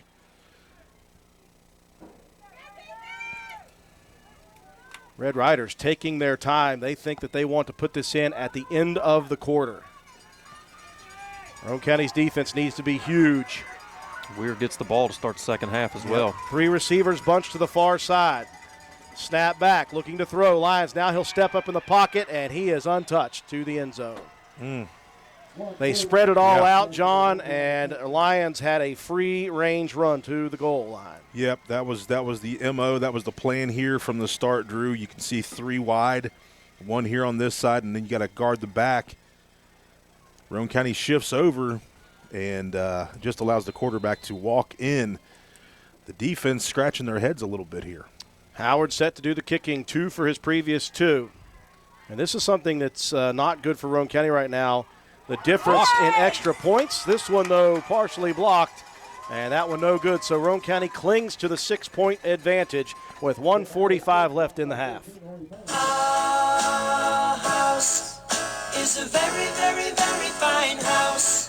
This is Jennifer Board Nichols at Board Depew Realty. So many things have changed around us lately, and we are all concerned about what the future holds. During these uncertain times, we want you to know that one thing will not change, and that's the service and the professionalism we will offer you at Board Depew Realty. My grandmother started this company over 64 years ago, and one thing hasn't changed. If you use Board Depew Realty to buy or sell your home, you are guaranteed to receive service that is guided by principles like honesty and wisdom and a conscience. Owning a home is the American dream, and that hasn't changed. So let Board Depew Realty show you the way to that dream. Even if the times are changing, principles and service shouldn't. So let Board Depew Realty show you that some things remain the same. Our house is a very, very, very fine house. 1:45 left in the first half. There's been a lot of excitement. The difference in this one, the first turnover by Weir. Roane County leads by 6, Matt White. Yeah, that one was a 7-play drive just to go 25 yards. They took 2 minutes and 46 seconds off the clock. Corey Lyons with a 5-yard touchdown run. The extra point kick partially blocked. Weir narrowing the gap, 26-20. Raiders still on top. We are in a dogfight. Schneibel has kicked shallow. This one is pooched over towards the sideline. Picked up and dropped and picked up again, or is that out of bounds? Oh, ball went out of bounds. Lane Watson slid in there, Drew. And Roane County will have field position at the 30, waiting for him, 33. So Roane County with 2 timeouts and 1:42 on the clock with which to work. I would hope that Roane County would be very focused on trying to get this one into the end zone, and hopefully they can, because Weir has been relatively unstoppable other than when they stopped themselves on the turnover of the first drive. Yeah, we got to look to punch one in here, Drew, with 1:42, and I think it's gut check time for the offensive line to say, hey, we're going to open up a hole and get our guys in the end zone. Right to left, the Raiders will travel. Here's the pitch to the outside. Begler with lead blocking. Cuts it off, and down to the 50-yard line goes Beggs, and he will slide out of bounds after a big 17, give him 18 yards down to the 49 of the Red Riders. That will help the start of this drive. Yeah, and to get out of bounds as well, Drew, you keep those 2 timeouts. So Roane County here, great field position here, and a lot of time here, although it was a minute 35 to get themselves into the end zone. 26-20 Roane County.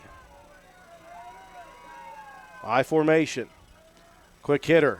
That's Delk. They tried that once before, and I think Weir sees Paxton in motion. Here comes the counter. Yeah. And Paxton barely gets back to the line of scrimmage. Yeah, it's just a little trap, Drew, and Paxton's going to try to chip that D-tackle and open up that inside gap for Delk, but it didn't work out well. 1:15 and rolling, second quarter, 2nd and 10 from the 49 of the Red Riders. Greathouse, quick hitter. There's Delk. He breaks free. Uh-oh. Delk, can he get past one man to beat? 2 hands on it, young man, down to the 5 before Demir Mauder catches up. But a big run reeled off by Skylar Delk. Yeah, when you're bringing everybody, Drew, all it takes, you're going to see the linebackers, everybody's going to go. Once you're past and you get a block out there, great job by Christian Jarvis. You talk about it all the time, man. Roane County here with first and goal. First and goal from the 6 with 2 timeouts and 55 seconds and counting. Heavy package. Roane County going with what has got them here. Begler slides free inside the 5 to the 4, give him 2. And the first timeouts, or the second timeout, called by Roane County with the ball on the 4, John.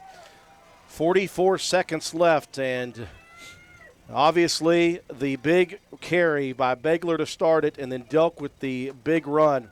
That helps Roane County's cause because right now the defense is really having some problems diagnosing that Weir Red Rider offense. Yeah, they are, but offensively we're in pretty good position. Defensively, we can make some adjustments there at the half.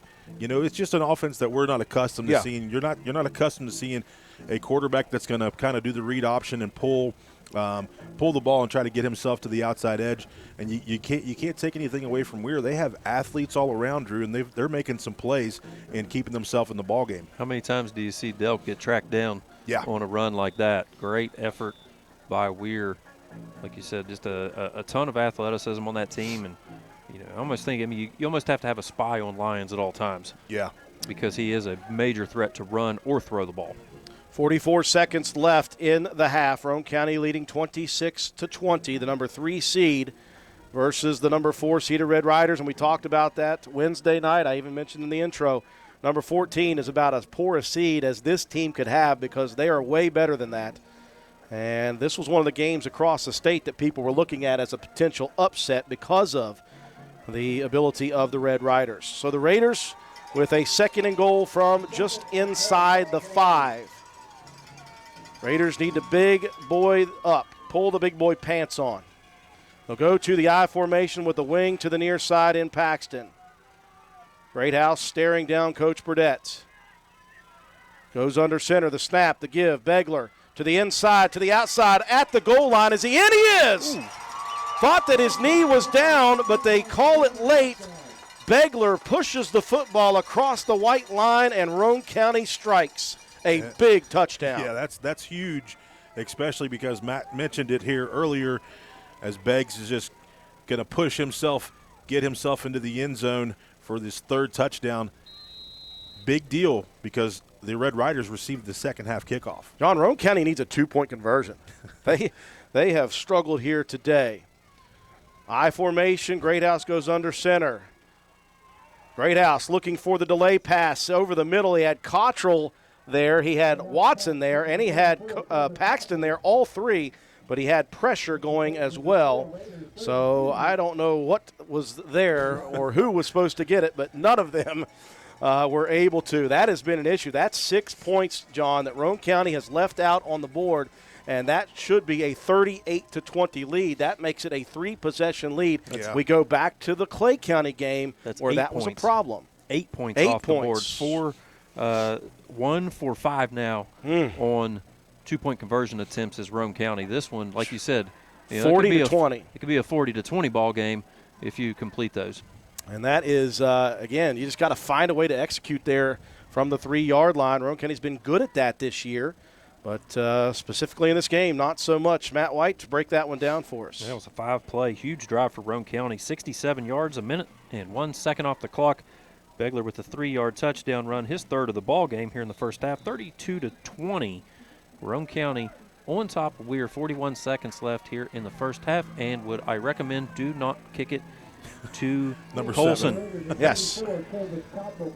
2 things need cleaned up. Number 1 is kick coverage right now, and number 2 is defense. Rarely have we said that. Just 41 seconds left in the half. Roane County needs to be crisp here for the final 41. Cottrell approaches, leg in. This one line drive over towards Colson. That one skips by him, and that one go into the end zone. Perfect. The 6th touchback of the season for Coben Cottrell, and that will put it at the 20-yard line. Best case scenario for the Raiders. Perfect. Yeah. 41 seconds left to go here, so Roane County's defense just needs to settle down here and finish this first half out.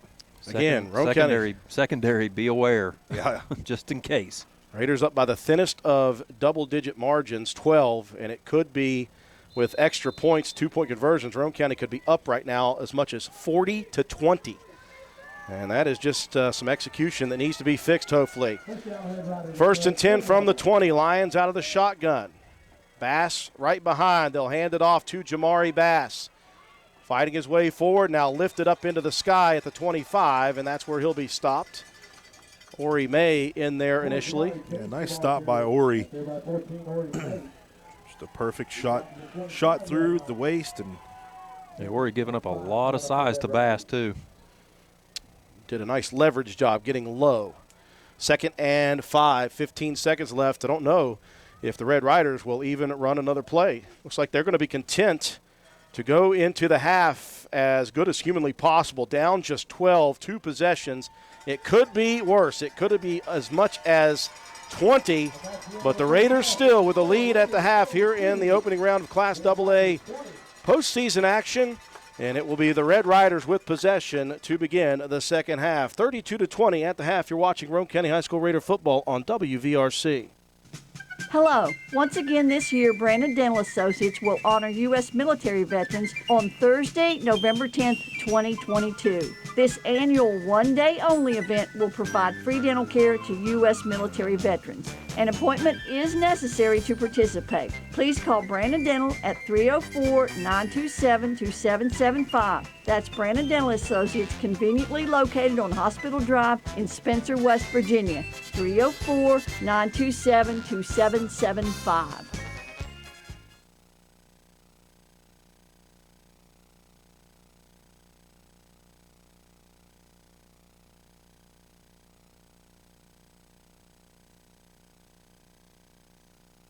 When it comes to business, we all have areas of specialty, but there are times when we need guidance.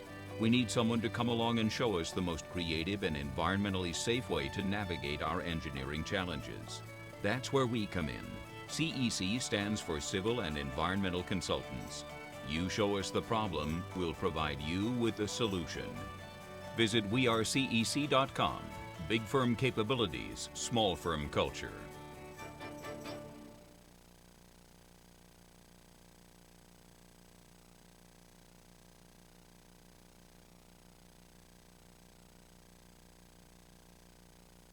Hello. Once again this year, Brandon Dental Associates will honor U.S. military veterans on Thursday, November 10th, 2022. This annual one-day-only event will provide free dental care to U.S. military veterans. An appointment is necessary to participate. Please call Brandon Dental at 304-927-2775. That's Brandon Dental Associates, conveniently located on Hospital Drive in Spencer, West Virginia. 304-927-2775. Calhoun Banks is your hometown bank. We've been serving Calhoun and the surrounding areas for over 120 years. We offer many financial and banking services, including commercial, online and mobile banking, mobile wallet, our annual Deals on Wheels loan sale, home and construction loans, and we specialize in land-only loans. With offices in Grantsville, Arnoldsburg, Elizabeth, and Glenville, we are ready to serve the needs of all of our communities. Stop in and see us at one of our 4 locations today. Visit our website at calhounbanks.com and follow us on Facebook and Instagram at Calhoun Banks WV. Lobby hours are Monday through Thursday, 8:30 a.m. to 3 p.m. Drive-through open 8:30 a.m. to 4:30 p.m. Friday lobby hours are 8:30 a.m. to 4:30 p.m. Drive-through open 8:30 a.m. to 5 p.m. And Saturdays, our drive-through is open 8:30 a.m. to noon. Equal Opportunity Lender, member FDIC. Carpenter's General Store in Spencer has been saving you money and giving you the best selection in Roane County since 1996. We have an amazing selection of domestic, import, and craft beers, ciders, and wines at the absolute lowest prices anywhere. And if we don't have it, we'll get it for you. We have a sporting goods section with all the right fishing gear, locally crafted lures, and live bait. And we also carry a great selection of firearms and ammunition. And once again, if we don't have it, we'll get it for you with the lowest prices guaranteed. We're open Monday through Friday, 7 a.m. to 8 p.m., Saturday, 8 a.m. to 8 p.m., and Sunday, 9 a.m. to 7 p.m. So come see us at 746 Arnoldsburg Road in Spencer. It's a convenience store with a whole lot more. Spencer Cash Saver is excited to announce that we are now accepting EBT payments through our online grocery site. Go to shop.spencercashsaver.com, schedule a convenient pickup time, fill your cart, then let us do the shopping for you. Give us a call when you arrive, and we'll bring your order right out to your vehicle. The $4.95 pickup fee is waived on orders over $100. So save time and shop online at shop.spencercashsaver.com. Stop by D&D Motors for great deals on used cars.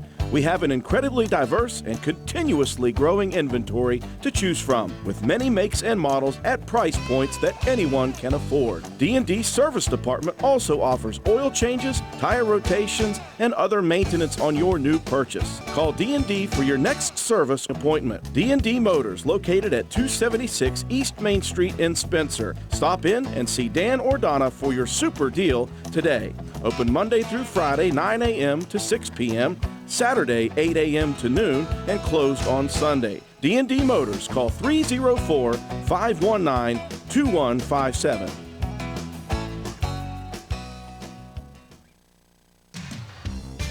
DW Excavating, LLC, located in Spencer, West Virginia, is a locally owned and operated business proudly serving Roane and the surrounding counties. DW Excavating has all the equipment to meet your dirt work needs, including dozers, skid steers, excavators, and a dump truck. We specialize in driveway and road construction, culvert repair and installation, property clearing, utility line installation and repair, and much, much more. Call us at 304-532-2968 or find us on Facebook at DW Excavating LLC. Don't delay, call us today to schedule your next project. DW Excavating LLC is a proud sponsor of Roane County Raider football. Go Raiders! Need homeowner coverage, replacement cost on your home, or your contents? Homeowner policies are written at many different levels of coverage. Let us help you. Diane Williams Insurance at 217 Church Street has been providing folks with their needs for over 60 years. Give us a call or stop by Church Street next to the courthouse. Diane Williams Insurance. Call 304-927-5656. Home, auto, farm, mobile home, commercial buildings, motorcycles, campers, we can do it all. Call us at Diane Williams, 304-927-5656, or email us at dianewilliams@suddenlinkmail.com. Open Monday through Friday, 8:30 to 4:30. And we welcome you back to County Stadium, and the rains are starting to subside here as we enter halftime. As Roane County leading this one, the bare minimum is the deal with that. Once you look back at how the first half took place and played out, 32-20 is the lead for the Roane County Raiders. It got started very nicely for the Raiders. Last week, Roane County mounted a 5-minute drive to begin the game against Oak Glen, and they fumbled at their at the 4-yard line on their way in for the score. Today was not the case. Roane County ran 6+ minutes off the clock on that first drive, had a couple of tremendous fourth down conversions to extend the drive, and were able to put it in for the score. Roane County took the early lead in this one. The first play from scrimmage following Roane County's touchdown, Weir with a bad snap, mishandled by Lions, and it's on the ground. Roane County picks it up, and the Raiders with the turnover, they go right down and score. They get the 2-point conversion. Now, I'm going to mention that because it becomes extremely important in the context of the first half. Roane County at that point led 14-0 over the Red Riders, and after that, Roane County's defense really struggled with the offense that the Red Riders brought to the table. Weir really got confident and scored to cut it to 1. Roane County comes back. It was almost just like a heavyweight prize fight where they were exchanging haymakers back and forth. Roane County got it back to double digits and a 2-possession lead. Back down it came as Weir scores. Roane County scores on a kick return touchdown by Shea Harper. Weir has it on their next scoring drive, the last one of the half for the Red Riders. First and goal from the 31 of Roane County, and they were able to complete a pass from Lions to Devin Colson for a touchdown. And Roane County comes right back at 1:45, mounts a 1-minute drive, and strikes again. The problem in the first half for Roane County was they had 5 opportunities to put 2 points on the board on 2-point conversions.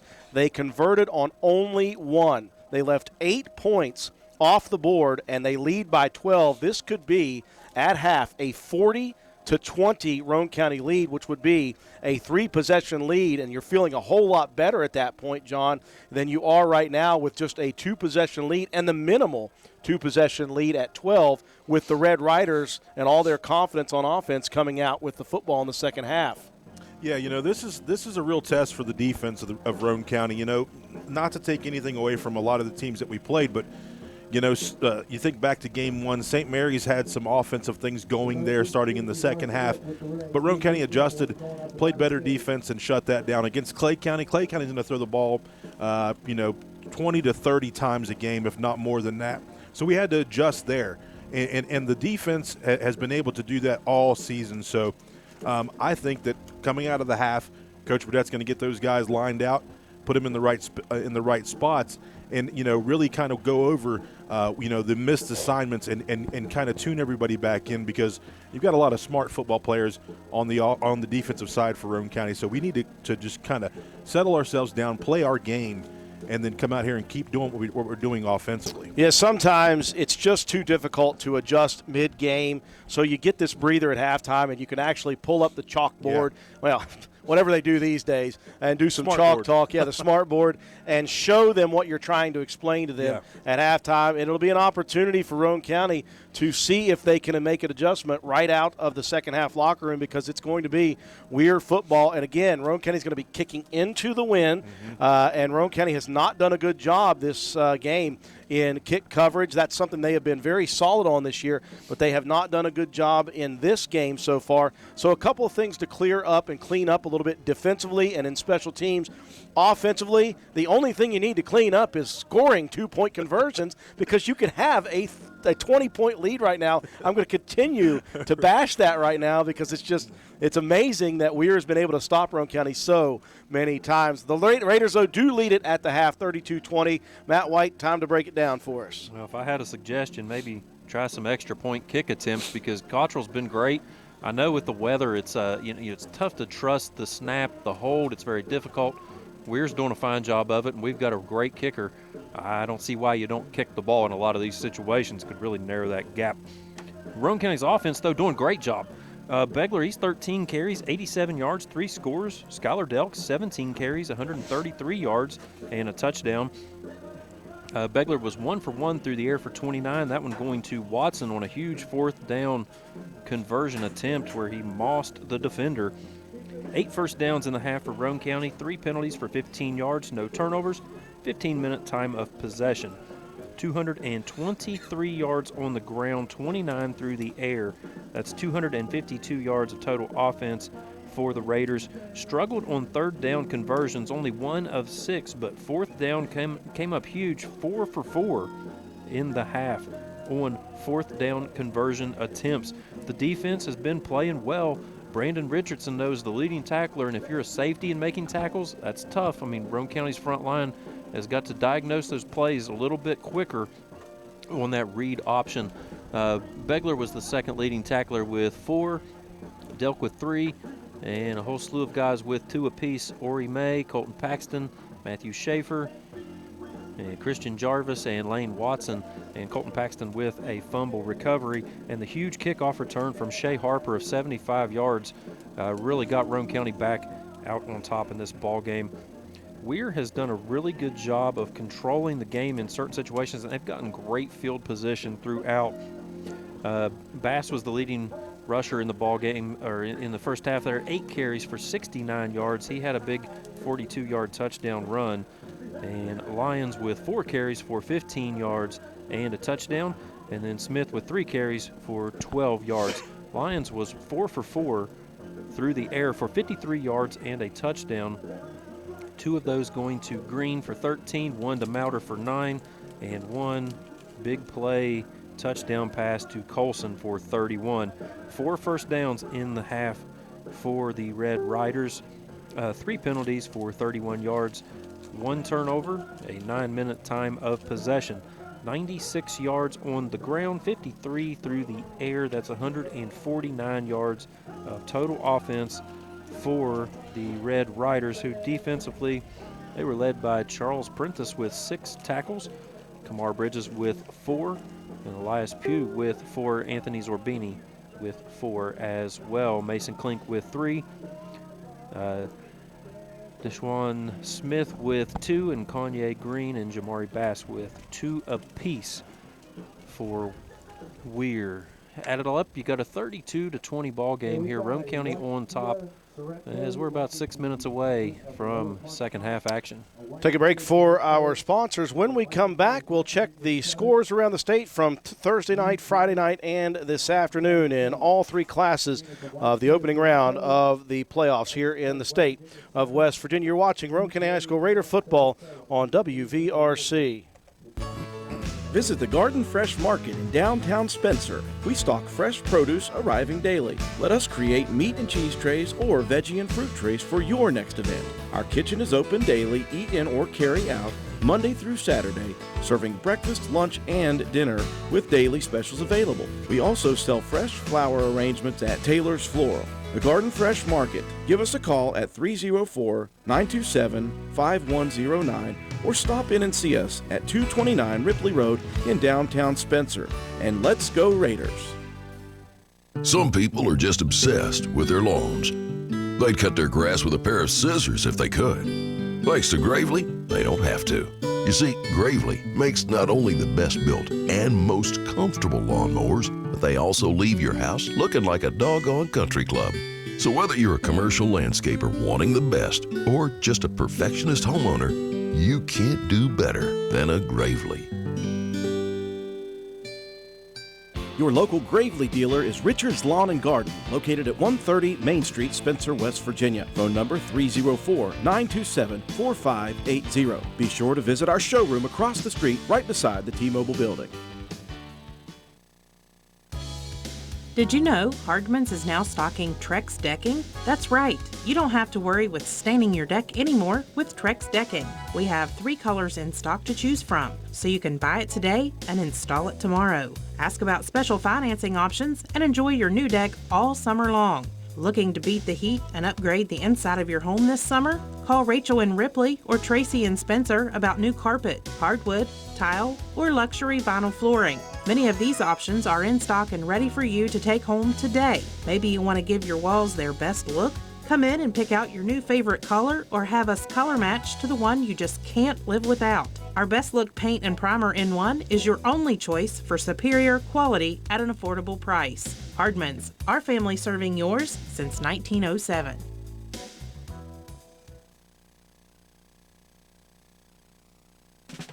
Although fall weather is beautiful here in West Virginia, falling leaves and brush piling up can turn your property ugly in a hurry. That's when you call on the pros at Hildreth Supply on Arnoldsburg Road. Hildreth Supply has a large inventory of Husqvarna chainsaws and Shindawa leaf blowers to tackle your toughest yard work. And Hildreth Supply is offering huge savings during Fleet Week from October 31st through November 5th with 15% off all Shindawa power units. Visit us on the web at hildrethsupply.com, check out our Facebook page at Hildreth Oilfield Supply, or stop by and see us at the store located on Route 33 in Spencer. Hildreth Supply, a hometown store with hometown ownership and proud supporter of all Roane County athletes. Shall we take an inventory of what's happening or just move on? This is Lisa Simmons from Honest Fred's Flooring, and we decided early on that the more you look backwards, the harder it is to move forward. So as for Advice 101, Honest Fred style, put one foot in front of the other, and if it's not on Honest Fred's Flooring, why bother? Stop in and see us at 373 East Main Street in Spencer, or check us out on the web. HonestFreds.com. Looking for an affordable new Ford? Look no further than Jack Garrett Ford, where affordable Fords are a foregone conclusion. Check out the new EcoSport 4-wheel drive Titaniums, Explorer XLT 4-wheel drive, Ranger Lariat Super Crew FX4, all at affordable prices while they last at Jack Garrett Ford. And of course, quality affordable late model used vehicles. Hurry, Jack Garrett Ford, Ripley Road, Spencer. Hey, are you serious? I like a good laugh. I bet you do too.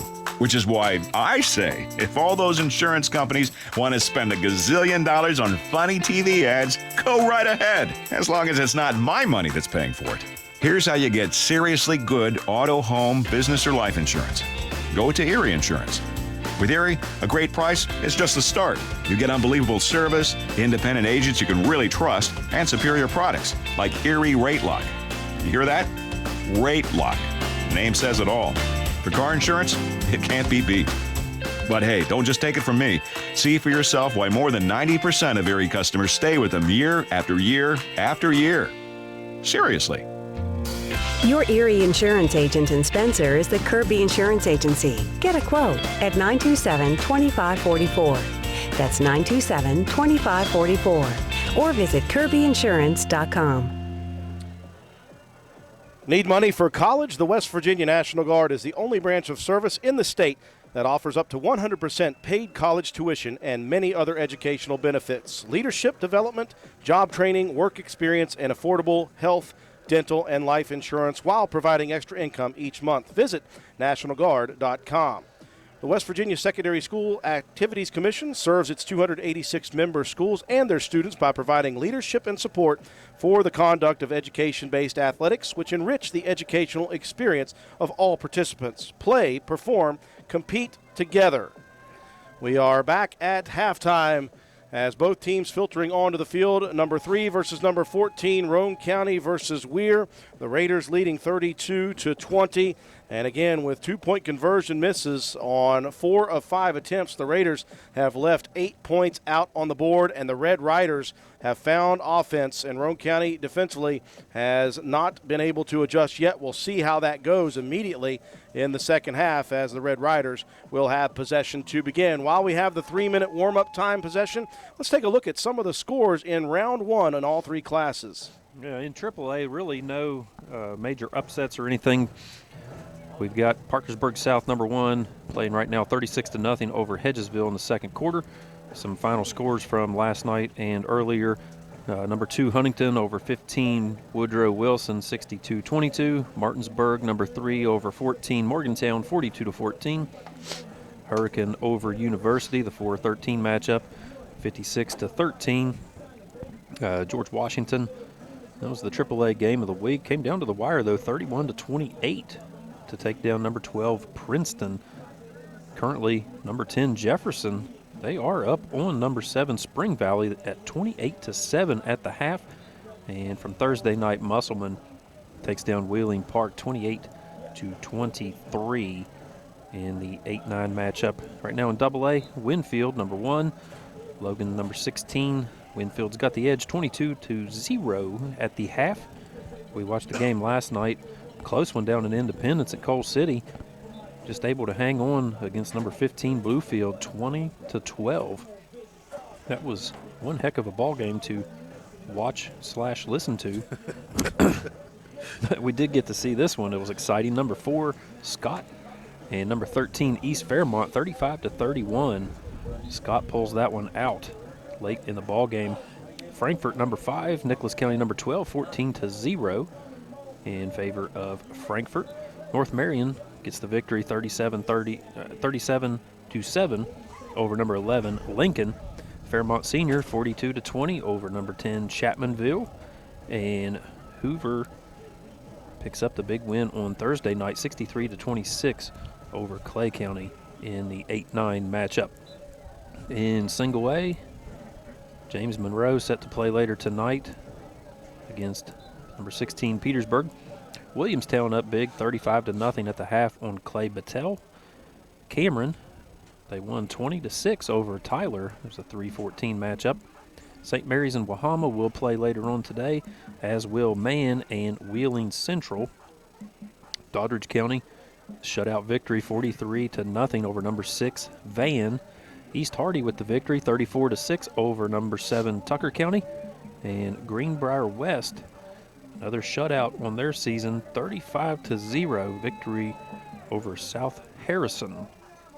But of course, as always, the most important score for Roane County is the Raiders are up 32-20 at the half as we get ready to start second half action, and the Mountaineers are tied 20-20 with Oklahoma Sooners with 11:20 left in the fourth. That is on our radio station side of things, 104.7 FM. If you'd like to listen to the Oklahoma game while watching our game, that'd be great. Glad we can provide all of this stuff to all of the fans out there. And again, we are very thankful we reached 1,000 followers and subscribers. We're just hoping that YouTube will let people in on our YouTube thing. We didn't even know. We did not know that they would cap the amount of users we could have watching a live stream if we didn't have 1,000.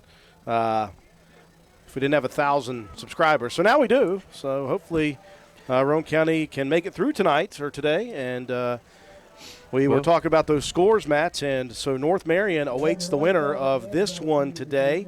If it's Roane County, North Marion will travel here next week. If it happens to be Weir, North Marion will host the Red Riders.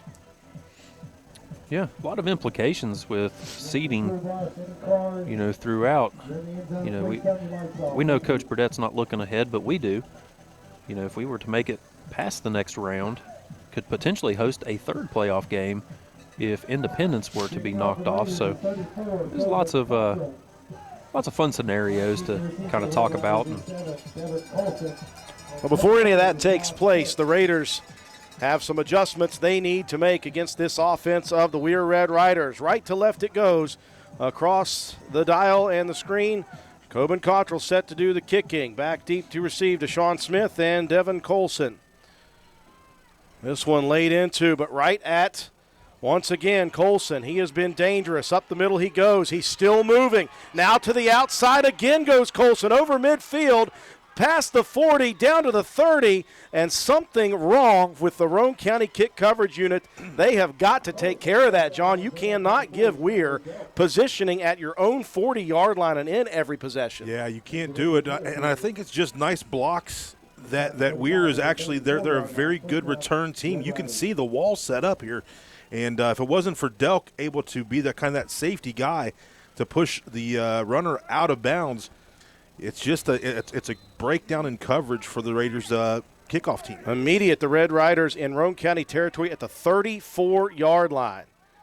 Handoff, off tackle is Deshaun Smith, and he'll pick up 4, maybe 5 on the carry. Man, that's something that Roane County has been so good at this year that they are so bad at right now in this game. Yeah, you're going to get into games where you match up well against some groups and don't have as good of a matchup, and I just think that the Weir's kick return team does a great job of setting up nice blocks. 4 on the carry, the Raider defense.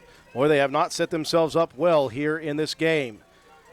3 times the Red Riders have been inside the Roane County 35-yard line. Here is the quarterback Lyons, shuffling, moving. Hat comes off of a Raider player. I think that's Skylar Delk. His hat pops off. He'll have to check out for a play as Clay Walker in. Carry of 3 for Lions will bring up 3rd and 3 from the 27 of Roane County. I could tell it was Delk by the long, beautiful, luscious mane. 32-20, first drive of the second half. Weir set themselves up perfectly. Lions from the shotgun. Turns, hands it off. Bass, first down carry. Cut down at the 23-yard line, and the chains will move. Yeah, B-Rich comes in again and gets low on Lions. Lions, tall guy. B-Rich does a great job of just taking out the legs. On Bass. 1st and 10 for the Red Riders. Again, 3rd time today they have been set up inside the Roane County 35-yard line, and they have scored the previous 2. Receivers everywhere, 2 to both sides. Shotgun for Lions with Bass to his right. Snap, handoff, Bass. Roane County trying to wrap the big man up, but not before he'll pick up 5. He is a load, and Roane County has not been able to stop him for no gain much. Yeah, Ori May, the first guy there, Drew, does a great job of wrapping him up and kind of holding him up, but not much help from anybody else until a little bit later as Bass is able to pick up some more yards. 2 minutes into the drive, 32-20, Roane County, beginning of the second half, 2nd and 6 from Roane County's 19. 2 running backs in the shotgun, one beside, one behind. The handoff, that's Smith, and Smith is cut down inside the 15 to the 14. Flags come flying in. See what Smith right shy of the yard to reach. The ball spotted about the 13 and a half. The 13 is where the yard marker is. 2 flags came in on the far sideline. Officials getting together to see what this will be called. Yeah. I think it's going to be against the offense here, Drew. They continue to block downfield. And I think somebody kind of the big left tackle, Jones, he was flat on his back at the end of that play. It is a personal foul. A little excessive stuff on the big man, Cameron Jones, 6'6", 300. That guy has been a load tonight. He's been tough to handle, but a little extracurricular that time. And, again, may have just been a little bit extra blocking, and sometimes those big boys just don't hear the whistle, John. So that will help Roane County again for a second. 9:30 on a rolling third quarter clock. Roane County leading 32-20. Second down and 15 from the 29 of the Raiders. 2 to the near side. The Raider faithful finally getting on their feet a little bit. Shotgun with a running back to the right and behind Lyons. Lyons will hand it off, and Smith has nothing but open room, and he will pick up the necessary first down yardage, or will he? They're going to call him out at the 15, but they get all of the penalty yardage back, and the Raider defense, well, John, they have not figured it out since halftime. Well, you know, they're just getting some blocks on the outside, and that was a very nice block to get him onto the edge. It's a 4th down and 2. Raider defense needs it here. Lyons with Smith right behind him. He'll turn, he'll hand to Smith. He breaks the first tackle, and he has got the first down. Yeah, just shifty in the hole, Drew. There was somebody there. They just didn't break down and make the tackle in the backfield. Matthew Schaefer holds on to the running back, Smith, but moved the chains here. And we've seen this happen in the last couple possessions for Weir. Last week, Coach Burdett called a timeout because he was very frustrated with the lack of breaking down, and that one cost the Raider defense big. They had a chance to shut it down. 1st and 10 from the 11. Hand off to Bass, tripped up at the 10-yard line. Again, that tall frame goes just inside the 10. This is a 3.5-minute drive. The clock's still rolling, 8:30 here in the third quarter. Roane County leading 32-20, could be as much as 40-20. I go back. 1 for 5 on 2-point conversions in the first half were the Raiders. B. Rich right there with his 8th tackle of the game. 2nd down and 9. 3 receivers bunched wide, 1 to the near side. Snap back. Looking for the keeper. Lyons rolling to the outside. Lyons pumps. Lyons. And he'll fire it into the end zone. He was way past the line of scrimmage, though, and flags come in. The line of scrimmage was the 10, and he threw that at, I think, the 7.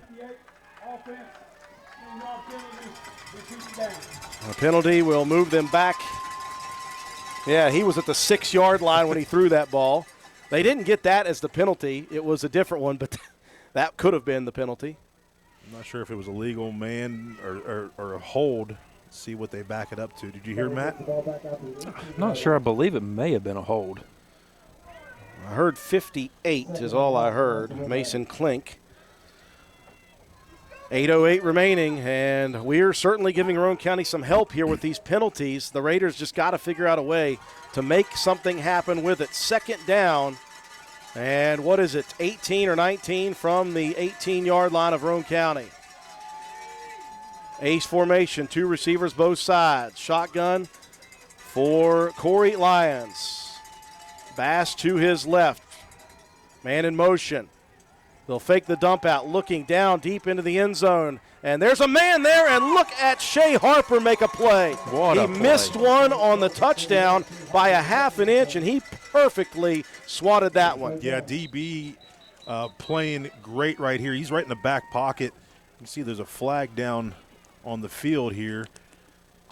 But a great play by the sophomore Shea Harper, just showing his ability with a hand on the hip and stretching his arm out. Significant laundry on the field here in this series, and we're already backing themselves up. Yeah, you can see Coach Burdett down there, not losing his mind. If so, if it was against the defense, he would be moving, or he would be losing his mind right now. Explanation being given. Coach Burdett declines the penalty, so it'll bring up 3rd down and 17 from the 18-yard line. 8:02 on a stop third quarter clock, 32-20 Roane County. Bass way deep in the backfield out of the shotgun. Motion man across. Lyons going to keep on the option. Lyons looking for room to run. He doesn't have any. A flag in again. And the Raiders have held Lyons up. I don't know if the tell was Bass being further back in the backfield, but the Raiders sniffed out that option play very quickly, and there was nowhere to go. Yeah, just a hold on the outside. Matthew Schaefer was being held there as he was setting the edge and forced that back up into the middle. Yeah, and that's telltale signs, Drew, when you're watching film. Okay, the tailback's lined up, 8 yards back in the backfield. You're going to watch for that option. So that's just a good film study for the Raiders. So 4th down and 17. You must have this if you're Roane County's defense. You cannot give this one up. Maybe need a little pressure. Somebody's got to be spying Lyons. 3 receivers to the wide side. The snap is back. Lyons standing tall in the pocket, rolling to the outside. They missed another hold. Lyons waiting, dumping it into the corner of the end zone. A flag comes in. He was beyond the line of scrimmage when he threw that one, too. And Lyons, again, it's just his 3rd game. I was worried because when I looked back, I saw a flag, and I thought, please tell me we did not hit Lyons late. Yeah, offense coming onto the field, though, Drew. So you could see Lyons trying to get rid of the ball, and he throws it away. It was caught, foot not in bounds, but past the line of scrimmage. And officials getting together once again. They've been quite busy in this first drive of the second half. It's taken 4 1/2 minutes off the clock, and there have been plenty of flags on the field here. And there's the call, and Roane County will take over possession. So the Raiders do the job after giving possession at the 34. They are able to shut down this Weir offense, and now you must go to work. You got to forget, even though I'm not going to, John, all of the missed opportunities on 8 points on 2-point conversions to make it a 3-possession lead. Right. Now you need to make it a 3-possession lead. Now you have the opportunity to make it a 3-possession lead with a good offensive drive here, Drew. And you know what Roane County's been able to do. They've been able to get themselves into the end zone because of those guys up front opening up those nice holes for our running backs. And again, that drive took 4 1/2 minutes off the clock. We're already down to 7 minutes, 30 seconds. Right to left, the Raiders will go here on their opening drive of the second half. I formation, quick hitter, that's Delk off tackle. And he'll pick up 4 on 1st down. And again, the Raiders, I think they've gone away from that counter move because it takes too long with this Weir defense being so aggressive. So you try to hit them as fast as possible. Yeah, Weir's loading the box, but if it does work out, Drew, we're getting a hat on the linebacker, and then that's giving our guys a chance to get themselves out into the open. 7 minutes and rolling in the third quarter. Roane County has led throughout, but never more than 2 scores. Back to heavy. 3rd man, that's Begler. And they've got him locked, but Breyer still fights forward for a yard, maybe a yard and a half. That'll bring up 3rd down and 5, maybe 4. Yep, 3rd down and 4. This is a very tough test for the Raiders here, Drew. They've had a couple, I wouldn't say easy games, but games with teams that are not up to the task when it comes to facing Roane County. So this is a big one for the Raiders to kind of get that confidence. They're staying heavy, and loading the box is the defense of the Red Riders. Quick hitter, Delk again spins off and jumps forward for a major 1st down. That's what happens when you load the box. We just talked about it. You get a hat on a hat, you get somebody to the second level of a linebacker, and it gives Delk a chance to get, that 3-yard pickup and pick up another 1st down. Yeah, better job on 3rd down. Roane County struggled in the first half. We're only 1 for 6 in the half on 3rd down conversion, so great to see that play. 6 minutes in rolling, third quarter, 32-20. Roane County at the 35 of the Raiders. I formation with the wing near side, pitch near side. Uh-oh, the ball's on the ground. Begler, a big play. He jumps on it forward and picks up a yard. But, that is not what you want to see. That ball bouncing around on the turf. No, you don't want to see that. And the rain is stopped. Years past, those plays would have been going the other way. They never bounced our way. So we're doing something right. So Roane County avoids chaos and catastrophe for a second. 5:20 and counting in the third. Second down and 9, just at the 36 of Roane County. They'll go back to heavy. Snap, give. There's Beggs into the pile, fighting for yardage past the 40 to the 42 and the 43. Hard run by Briar Begler, and he had Delk right in front of him. Yeah, just a nice dive play. See Beggs going to get up a breather. You got Shea Harper going to come in the ball game, and Shea has been very good this year.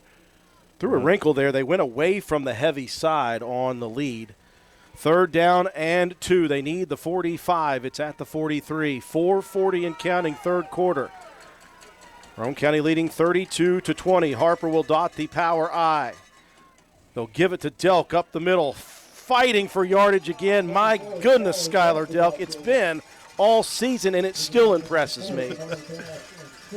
He did not have the first down on contact, and he refuses to go down. Yeah, it's going to continue to move the chains here, Drew, and pick up another first down here on this possession. We're eating up clock here. Be nice to punch one in and get that 22-point lead, hopefully, here in this third quarter. First and 10 from the 46 of the Raiders. 4:10 and rolling. Raiders staying with what got them here. Heavy package. This is Harper, and he is ripped down after about a yard gain. Good form tackle. I believe that was number 20, Kamar Bridges. Yeah, that was a great form tackle. Shea has been doing a great job this season of getting himself low. That time he was just coming out of that jump cut to try to get himself back on the inside, and perfect wrapped-up tackle. 3:40 and counting. Roane County really slowing it down, grinding this game down, and trying to work power. Second and 9 from the Roane County 47. Traditional I formation. Here's the pitch again. That's Begler to the edge, and Breyer nowhere to go.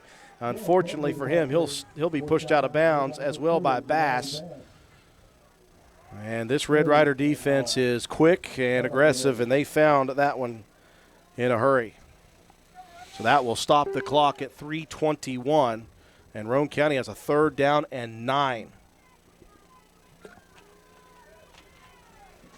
Again, to see what you can pick up on third down. We've been going for it and having some success on fourth down. Well, you've been giving it to them at the 35 of Roane County anyway defensively, so back to the stick eye. 3 straight lined. Greathouse under center. Quick hitter, that is Paxton. He'll get 1 or 2. Give him 2. Brings up fourth down and about 7. The yard to reach is the Weir 44, and it's just shy of midfield. Call it a long 6. Fourth and a long 6 here. 3:02 and rolling here in the third quarter.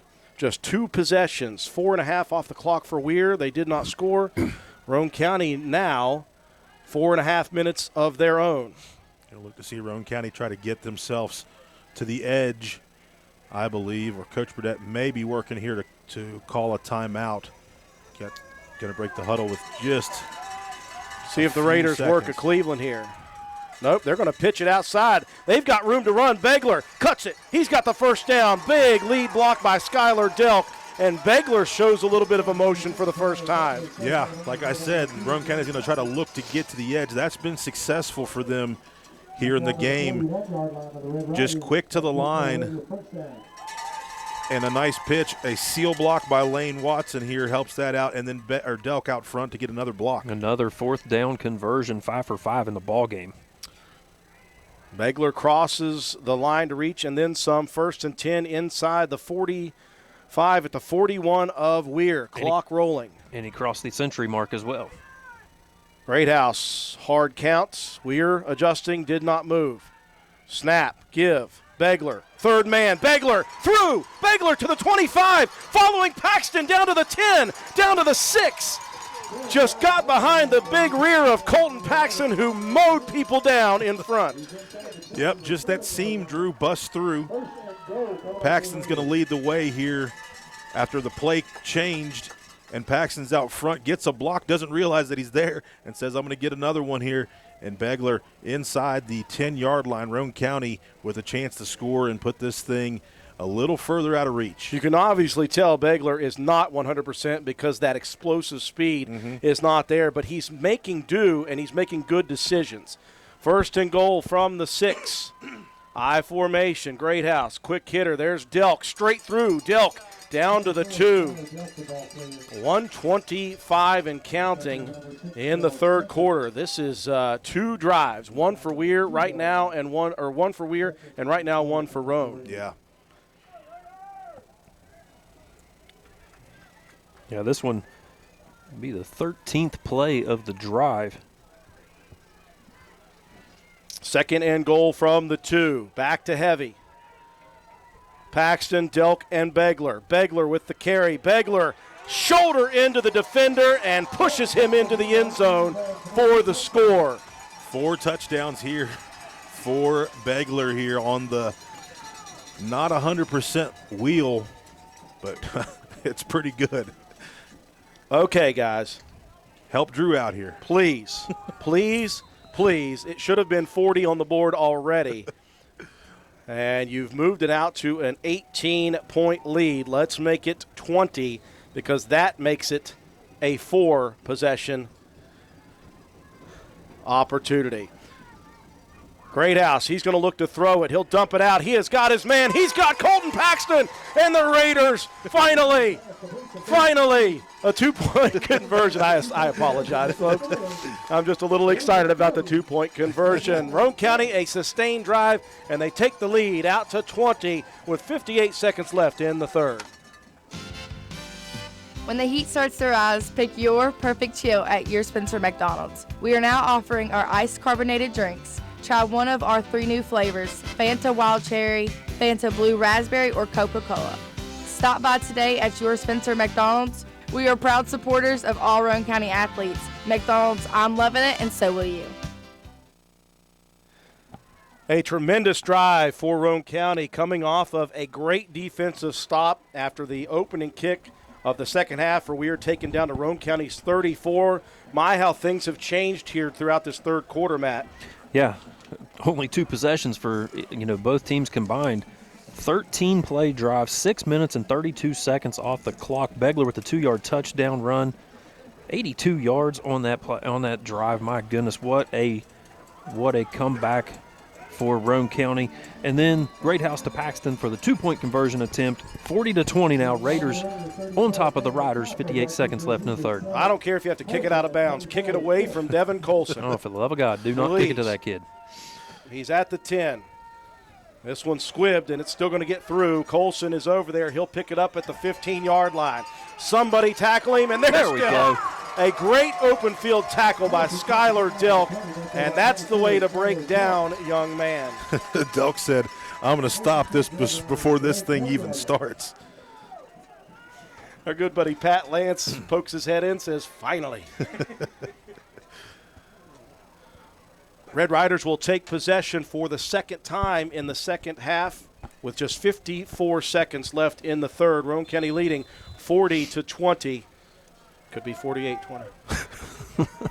Left to right on the near hash. Receiver to one side, to the far side. 2 bunch to the shallow side. Lions with 2 backs surrounding him. He'll hand it off. That's Bass. Bass getting a load of steam going, and he'll pick up 10, give him 11 out to the 31. Man, that kid, that's a load. That is a load. Yeah, it's tough to bring down, but Begler jumped on the back and held on and got a little help from his friends. Made the stop, but a first down for the Red Riders. Now the clock is winding down.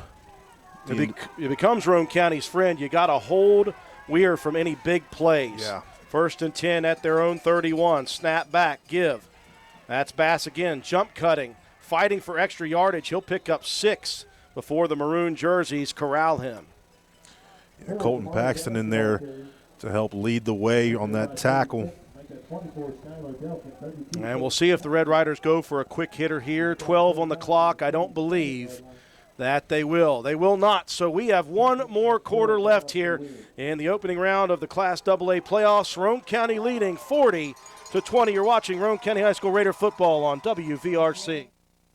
Civil and Environmental Consultants, West Virginia's fastest growing engineering firm, proudly supports West Virginia high school student athletes. Participating in high school sports teaches students to build relationships with their teammates, to be responsive, and to gain knowledge and understanding of the game so that they can be more successful. At CEC, we take gaining knowledge of our clients' business and building personal business relationships very serious. CEC, big firm capabilities, small firm culture.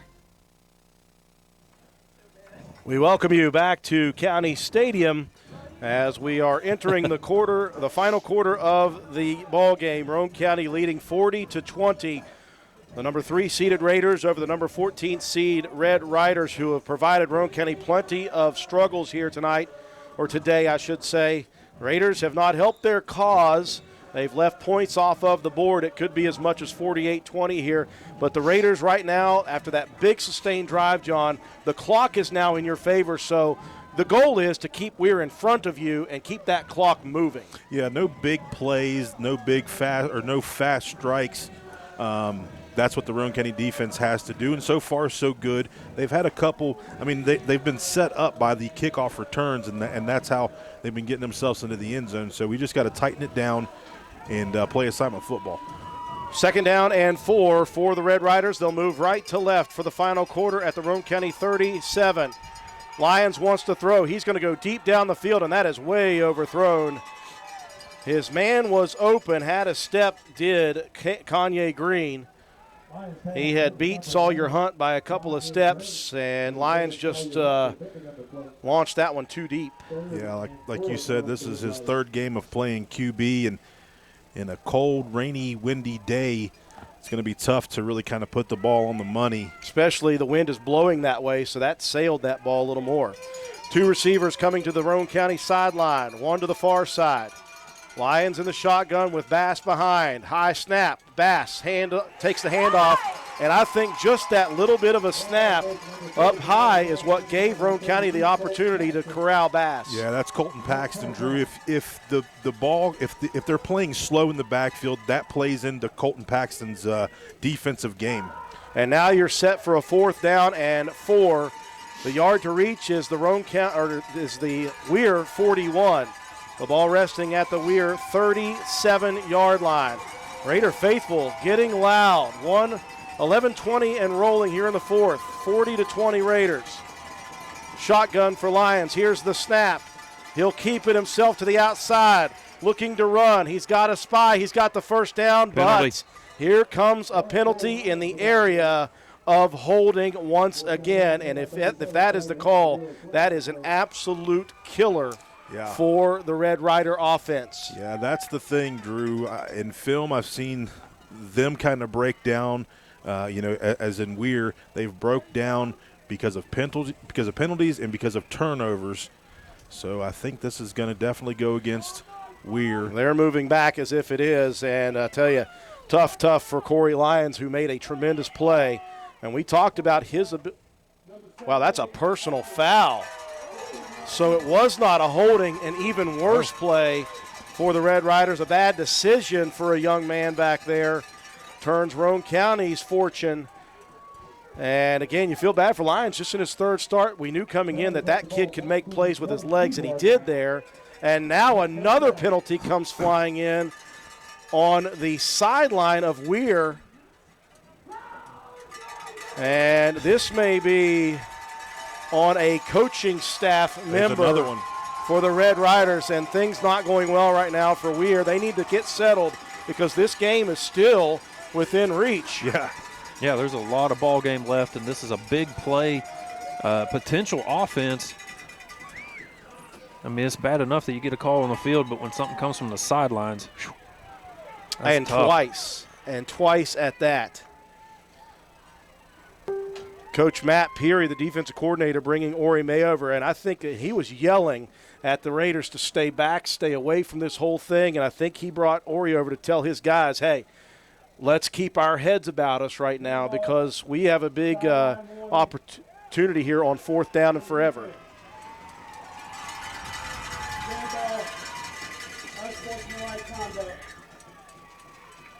Wow. So a sideline warning followed by an unsportsmanlike conduct on the coaching staff, John. You take the penalty on the personal foul, and then you add to that. That is just a nightmare for the Red Riders. Yeah, that's a couple on this right here. So Roane County's going to have to really check themselves here because if this thing starts to get chippy, we've got another game to play next week. These guys, not so much. So it is now 4th down and 29 yards to go. The yard to reach is the 41, and that will seal the fate for this one for the Red Riders. They're going to punt this away. Do we have the hot mic still on from the white hat? We've got the hot mic on, and the white hat is still talking. Somebody needs to tell that guy, easy, big man, easy. Let's keep it PG. Well, he finally figured out that that he was live for all the world to hear. He had a little echo in his ear. 11:08 remaining in the ball game. Roane County 40-20, and a 4th and 29 situation at Weir's own 11 leads to a punting situation now. Unsportsmanlike, not on the defense, but on the offense. Just clarifying that last penalty, he incorrectly said it was on the defense. They marked it off correctly, but just to clarify. So it is 3rd down, not 4th down. Shouldn't that be 4th down, John? A personal foul? That's a loss of down. I don't know there. It depends on where it happened in the play. If it happened during the actual play itself, then it's not a dead ball foul. And I think it did happen It during happened the run. during the play, so that made the first penalty go backwards. So then that would have been a replay of the 3rd down. Then there was the dead ball penalty. So I believe they got that right, 3rd down. So it is 3rd down and 29. A little bit of revival for the Weir offense. They'll come back onto the field. If you're Roane County, my goodness, keep these guys in front of you and break down and tackle, because you have been given a golden opportunity by a couple of penalties on the Red Riders. 3rd down at the 11. The yard to reach is the 41-yard line. They'll spread a receiver all the way down to Roane County sideline, basically, 2 to the other side. Lions going to hand it off to Bass, and the Raider defense right there to corral Bass after a gain of 3, and now you're looking at a possible punting situation. They will bring on the punt team. The last time, it should be said, Jaden Anderson punted the football, guys. He laced into one, end over end on the spiral, and dropped it down at the 4. So he's got a leg. Roane County needs to be smart with this kick return or this punt return. Begler back for the first time, as well as B. Rich. Anderson stands at his own 3. Snap. Anderson leg in. He'll spiral this one, low line drive, and I think Begler is just getting away from it. He will, and a pretty good punt. Yeah. That one flips the field all the way down to the Roane County 37-yard line. I don't think Beggs was anywhere going to come close to that no matter what. No, he's back there just kind of be in the right spot. He let it go, and that's okay. Still, not horrible field position. 10:07 left here to go, and Roane County up by 20 in the first round of the playoffs, AA. All right, John, here's your chance. You better say Taven's name before he debos you. Oh, man. Taven, thank you for watching. Sorry you couldn't come. It's a little bit cold and rainy, and I couldn't keep an eye on you crazy kid. Part of John's Village out there in Lupardisville. 10:07 remaining in the ballgame. Roane County with a 40-20 lead. And the Raiders going left to right, going to try to keep it slow, keep it grinded, and try to run the clock down here. No gain on this one as Begler is locked up at the line of scrimmage. And again, you look at the 40-20 score, it could be as much as 48-20, which would be a 4-score advantage for Roane County. There you go, bringing up old stuff again, Drew. I'm sorry. I've been clamoring for extra point kicks because Coburn's been awesome this year. But I'm nearly as salty as Lane Ashley now about that. Nobody's that salty. Oh. Appreciate everyone joining us on our YouTube live stream. Thanks for all of the follows and subscriptions as well. Quick hitter, that's Delk. Skyler past the 40 to the 41, 42-yard line. He'll bring up 3rd down and long.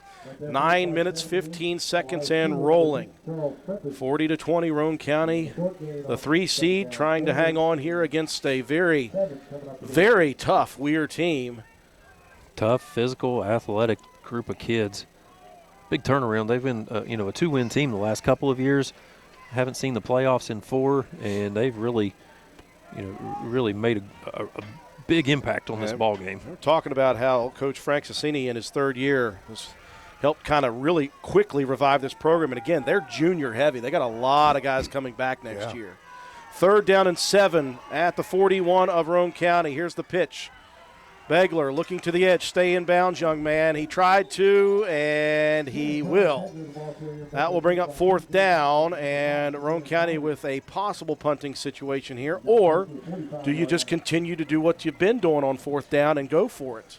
Well, not on this side of the field, I don't think. But you never know. Well, you don't want to take a chance on a bad snap on a punt either. So throw one up. They need 5. It looks as if the Raiders will continue. 8 minutes and rolling. 40-20 Roane County. The clock is their friend right now. So they'll go for it on 4th down and 5 as the rain starts to filter down again. Heavy package. Greathouse goes under center. The snap. Greathouse. He's got pressure. Got to hustle that one out. He does. He's got Paxton on the sideline. What a pass. What an attempt on the catch from Colton. Unfortunately, Roane County will turn it over on downs. I'll tell you what was impressive. 78 out there in coverage, Drew. He's a big man. He was out there on coverage on Paxton, but just out of the fingertips of Colton. He usually catches everything. The ball may be a little slick. 78, Elias Pugh, 6'1", 200 pounds. So the Raiders turn it over on downs at the 7:41 mark of the game. 1st and 10. Boy, Weir has had the best field position possible today. This one at the Roane County 43. This is some of their worst field position of the day. Yeah. Snap back. Boy, Lions had trouble holding on. Now he'll dump it down the field. He's got his man. Delk was beat on the tight end straight down to Deshaun Smith. And Lions, that was an interesting one. Yeah, I think Delk maybe stumbled just a little bit there and allowed that pass to kind of go over the middle. Lions bobbled the ball there just a little bit, Drew, and had to get himself set, and then he kind of put a little touch under it. Clock continues to roll. That's Roane County's friend. They need to slow down this Weir offense. 3 to the far side, 1 to the near side. The snap, the give, the handoff to Bass, and right there is Christian Jarvis first, and then the rest of the crew comes firing in. Yeah, Jarvis and then Ori May helped clean that thing up, Drew. 2 seniors on this Raider defense. 2nd and 10 at the Roane County 21-yard line. We're under 7. Carey puts Bass right at the 100-yard mark. He's been a load to handle. 2 receivers near side with a wing to the near side. Lions takes a snap, hands it off. That's Smith, and he is hit hard at the line of scrimmage and pushed forward by the tackle of Ori May. Great tackle, though, by Ori. Give him 2, 3rd down and 8. 6:30 and counting. Roane County leading 40-20.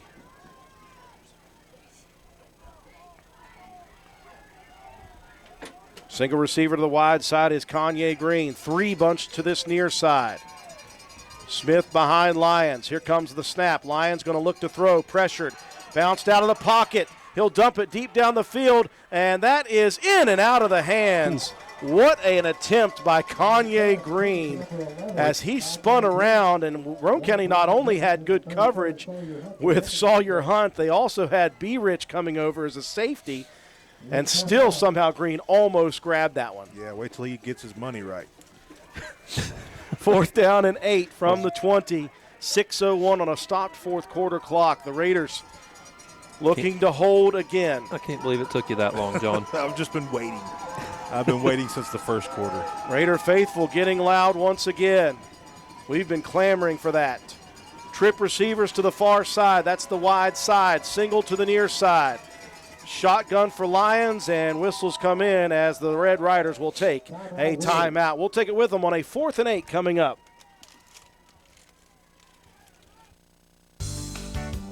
This is Gabby Bowen, Chronic Care Manager at Roane County Family Healthcare. Have you ever been told by a doctor, nurse, or other healthcare professional that you have high blood pressure, also known as hypertension?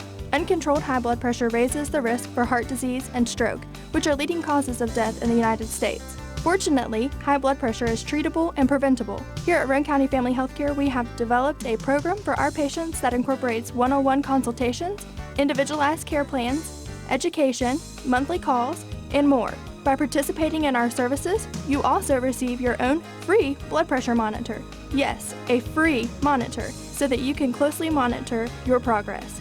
So are you ready to take the step towards healthier goals? Give me a call at 304-927-8139. My office hours are Monday through Friday, 8 a.m. to 4:30 p.m. Let me help you manage your hypertension. Roane County Family Healthcare, healthcare for the entire family. 6:01 remaining in the ball game. 4th and 8 at Roane County's 20 for the Red Riders. Raiders have not sacked Lions one time today. They've gotten just a bit of pressure. 3 to the wide side, 1 to the near side. Lions rolling, looking to throw. He's got pressure. Ori May. Lions slips. The ball is down, and there is the sack. A huge play by Ori May. The end, keeping containment. And with the field a little bit damp today, John, a slip by Lions as he was trying to cut it back. Yeah, I'm going to give Ori the sack there, Drew. We talked about it there on the commercial break. You were a little fired up about it, kind of like the 2-point conversion. I don't know if anybody remembers that. Don't worry. Could be 48. But who's counting? 5:55 left in this one. Roane County, once again, the clock has been on Roane County's side since they scored to make it 40-20. And they have the possession on the turnover on downs at the 31 of Roane County. Raiders are going to stick with the tight package here, heavy. Handoff, Skylar Delk, and again, he just muscles. Hit at the line of scrimmage, picks up 4. Yeah, he's just a tough kid, Drew.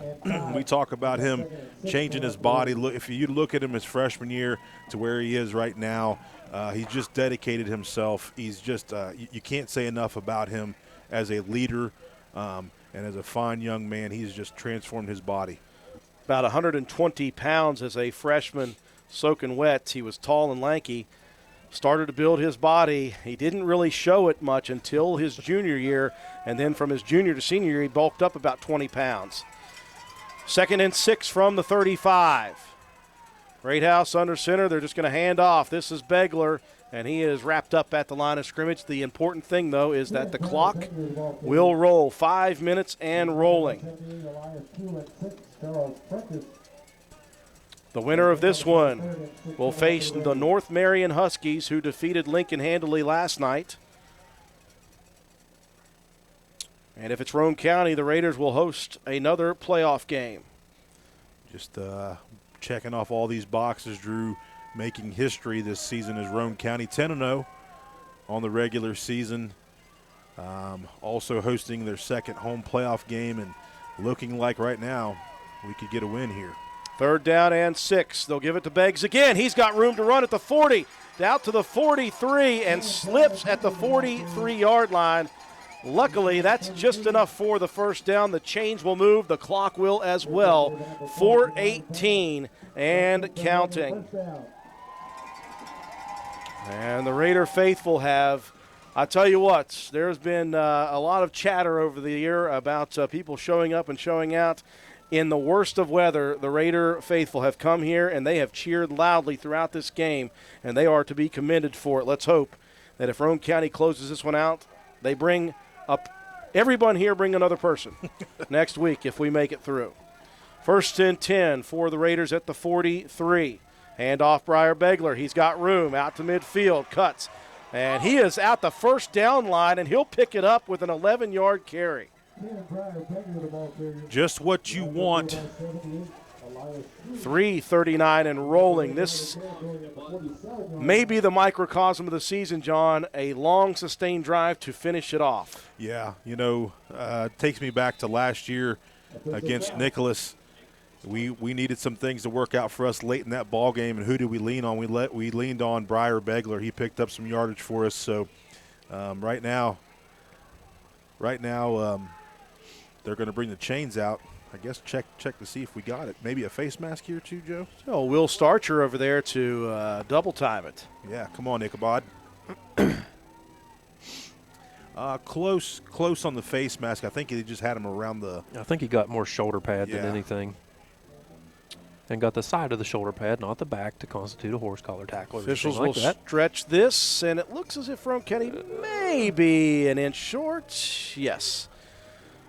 So it'll be 2nd down and just the tip of the ball. 2nd down and my nose. How about that? Got a pretty big nose.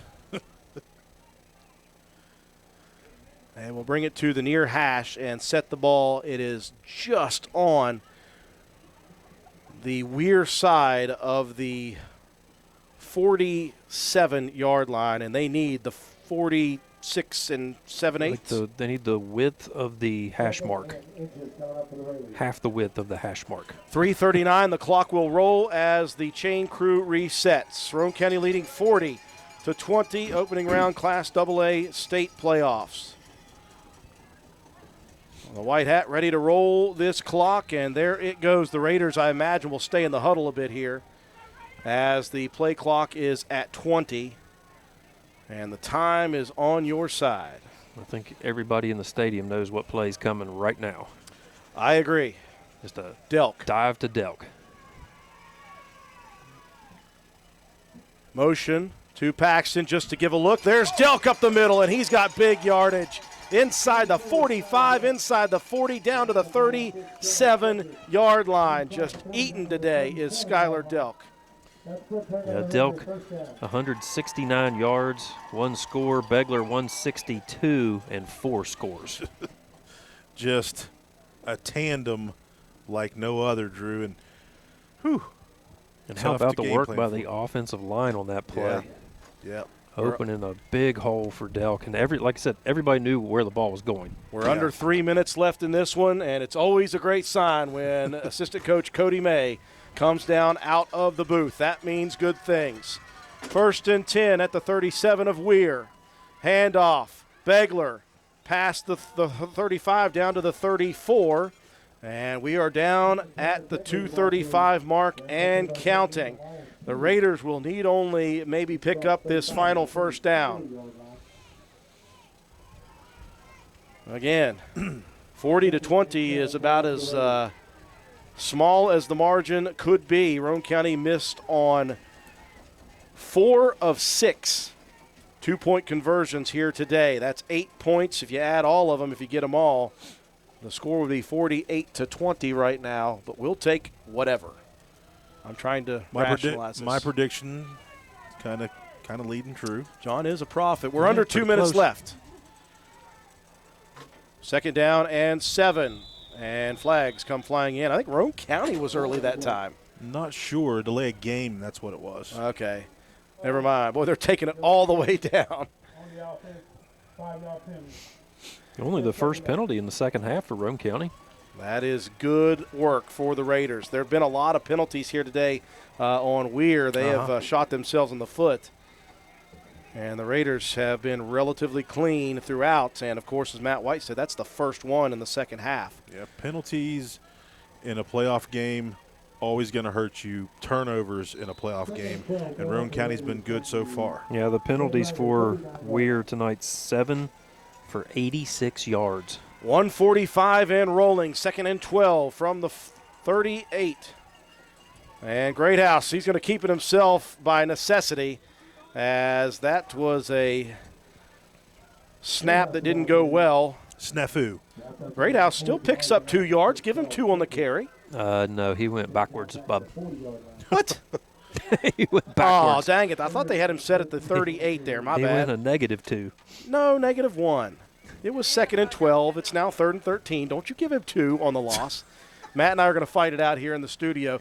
110 and rolling. We can do it because the Raiders are about to win their first ever home playoff game. And the Raiders will improve to 11-0. The Raiders will host North Marion next week. And Greathouse will step back and he will kneel on the football. And hold on. Official. Dead ball. Delay game.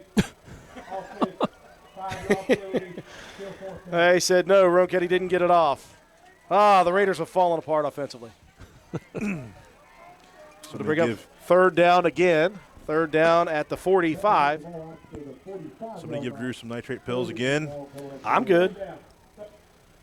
So with 48 seconds left, now the Raiders will only need to snap it a final time.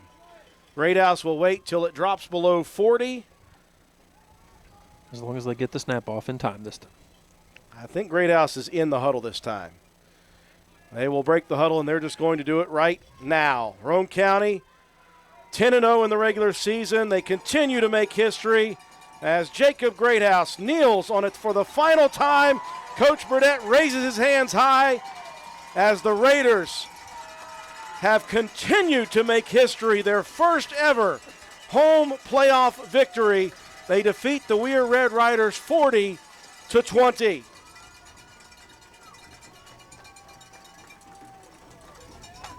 A grinded-out victory for Roane County. We'll take a break for our sponsors. When we return, we'll recap the ball game. We'll have your statistics and your Willard C. Starcher Auto Parts. Players of the game, you're watching Roane County High School Raider football on WVRC. Visit the Garden Fresh Market in downtown Spencer. We stock fresh produce arriving daily. Let us create meat and cheese trays or veggie and fruit trays for your next event. Our kitchen is open daily, eat in or carry out, Monday through Saturday, serving breakfast, lunch, and dinner with daily specials available. We also sell fresh flower arrangements at Taylor's Floral. The Garden Fresh Market. Give us a call at 304-927-5109 or stop in and see us at 229 Ripley Road in downtown Spencer. And let's go Raiders. Demand a machine that's built to mow the distance. Mow like you mean business with the Gravely ZT HD. The aggressive stance adds stability and a smoother ride. The plush, high-back seat ensures all-day riding comfort. And the Hydro Gear transmission delivers increased torque and control. Bring it home and cut like a pro. Find a Gravely ZT HD to help you get the job done right. Gravely, built to mow the distance. Your local Gravely dealer is Richard's Lawn and Garden, located at 130 Main Street, Spencer, West Virginia. Phone number 304-927-4580. Be sure to visit our showroom across the street right beside the T-Mobile building.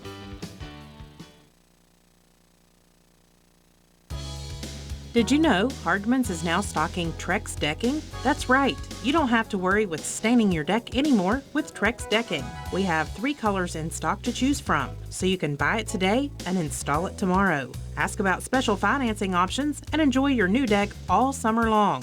Looking to beat the heat and upgrade the inside of your home this summer? Call Rachel in Ripley or Tracy in Spencer about new carpet, hardwood, tile, or luxury vinyl flooring. Many of these options are in stock and ready for you to take home today. Maybe you want to give your walls their best look? Come in and pick out your new favorite color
what they need to in the start of the second half as the Red Riders took a tremendous opening kickoff down the field. Roane County's defense was put in a bind in that first series. They allowed, though, from the 34-yard line, just 10 yards on the drive as it all stood out, John, and they caused 4.5 minutes to go off the clock for the Red Riders before shutting down Weir with a turnover on downs. That was a big confidence builder for the Roane County defense. Now, it helped out that right after that, the Raiders marched the football all the way down the field on a tremendously long drive that took all but 45 seconds off the third quarter clock and ended with Roane County scoring a touchdown and a 2-point conversion to make it 40-20. The Red Riders got good field position once again in the fourth quarter at Roane County's 43, but the Raider defense just was not going to have it in the second half.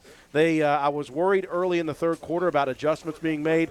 Really what Roane County did was just found a way to pin their ears back, found a way to make the important plays they needed to at the right times. Now, the Red Riders did not help themselves with penalties at inopportune times during drives, but that's the sign of a good Roane County team is you make you're opportunistic when that does happen, and Roane County able to do that, and then Roane County with a pair of drives just to run clock as they kneel on it to run the clock out 40-20. Big win for Roane County. Yeah, making history, Drew, this year, and that's kind of what we set out to do, and I'm sure that's what the chalkboard in there says for Roane County. I know those goals, and I know how things are set up.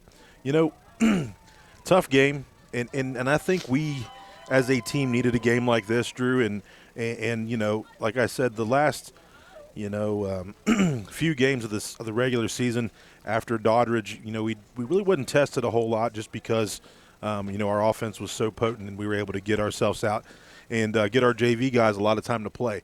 We need our varsity guys to kind of be in an entire game because from here on out, Drew, you're playing the best in the state. Yeah, and you want to see where you stack up and you're tested. And today we passed the test. We didn't turn the ball over. We were good with penalties. We had some mistakes defensively. Those are things that we can learn from because our varsity hasn't played in a ton of second halves. So we'll take it. We'll learn from that.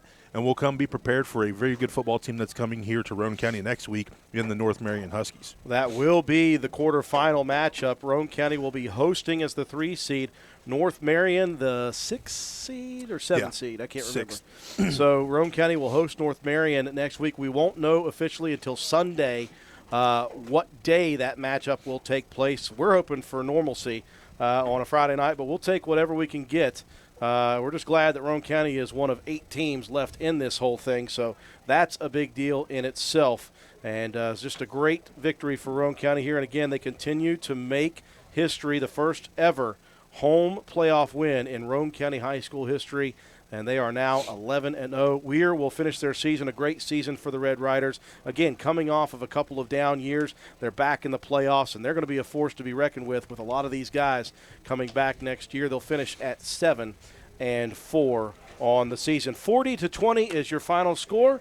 Matt White's time for you to break it down for us. Anytime you can break down a playoff victory, it doesn't really matter what the stats are, but they were fabulous on the ground. Weir Begler, 26 carries, 165 yards, and 4 touchdowns on the bum wheel and all. Really just grinding it out in this one. As well as Skylar Delk, 24 carries, 169 yards, and a touchdown. Shea Harper was 3 carries for 4 yards. Paxton 1 for 3. And Greathouse 2 for -3. He got -2 on that downing the ball at the end of the game, Drew. It has to be official. Oh, man. Oh, gosh. Messed up, yo. Much as you love it. But in the air, Begler, 1 for 1 for 29 yards. That one going to Lane Watson on that early 4th down conversion, which Roane County was fantastic. I'll get to that in just a little bit. Greathouse was 0 for 1 through the air. 14 first downs on the afternoon for Roane County.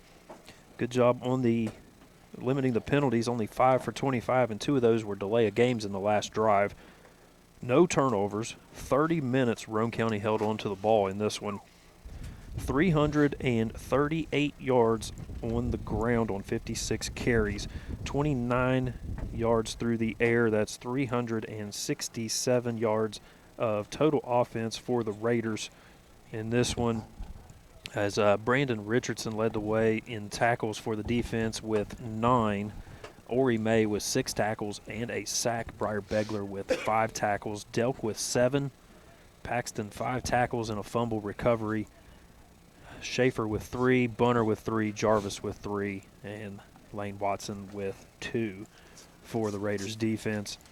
It really did a good job, especially in that second half. We wondered how they would respond, and they certainly did.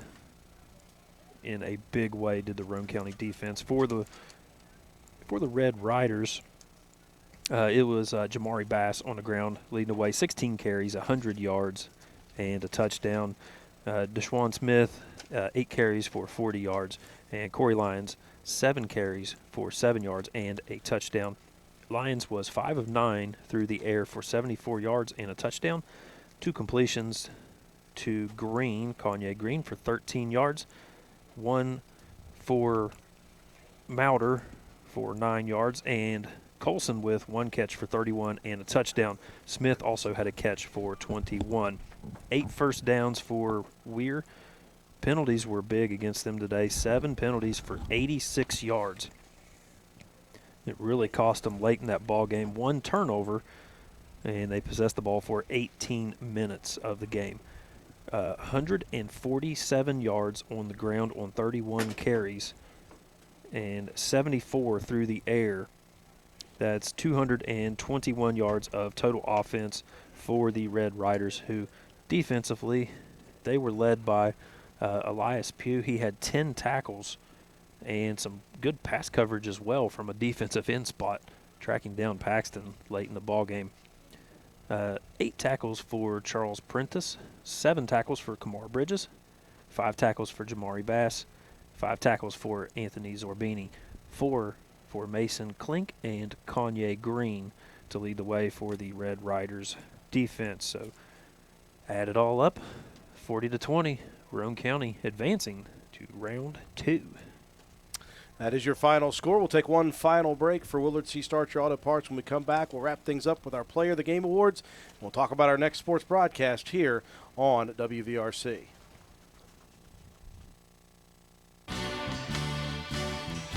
All you need is parts. All we need is parts. All we need is parts. Parts. Parts is all we need. Well, maybe not all you need. Sometimes you need more. Willard Starchers has you covered with lots of parts and more, with their high quality and strong sales staff to help diagnose your repair issues and provide you the expertise to ensure that you get the right parts, tools, and fluids to get your job done. If your car needs fixed and you need some parts, who are you going to call? Willard Starchers. Open 7 days a week. Dial 927-2520. We welcome you back to County Stadium. It is emptied out. What a group of fans here today. I want to say that once again. I know that there have been some talk and some chatter about fans coming out and supporting this team. No doubt about it here in this opening round playoff game. The worst weather day we've had in any game this year, and Roane County's fans came out and they were loud.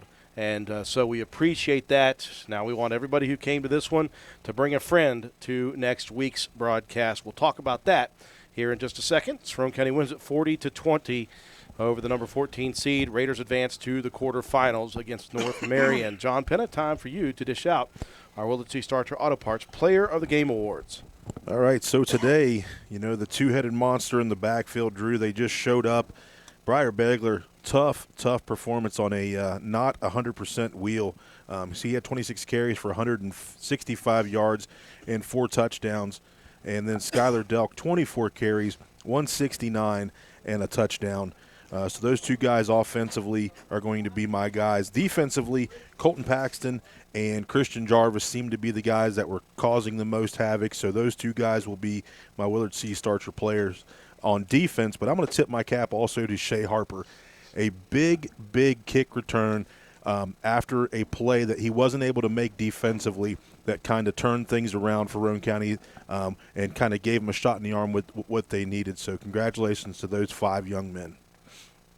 Very well-deserved honor and a big victory. Again, Roane County's 2022 version of the Raiders continues to make history. 10-0 in the regular season, 11-0 now, still undefeated, and they have won their first ever home playoff game. We'll do it again next week as the Raiders have earned a right to the quarterfinals of Class AA postseason action. They'll face off against the Huskies of North Marion High School. Now, that's a team that's going to be on the schedule in years to come for Roane County, so very interesting matchup between number 3 Roane County, number 6 North Marion. We do not know and will not know officially the time or the date for that game until Sunday. They'll have the meetings, and Sunday evening we will know for sure what day and what time that quarterfinal matchup will be held. But we will be there, right here, I should say. We will be here for that one as the Raiders will host a second-round playoff game. Don't forget, Wednesday night, the Raider Review on the air. We'll be really excited to talk with Coach Burdett about this one,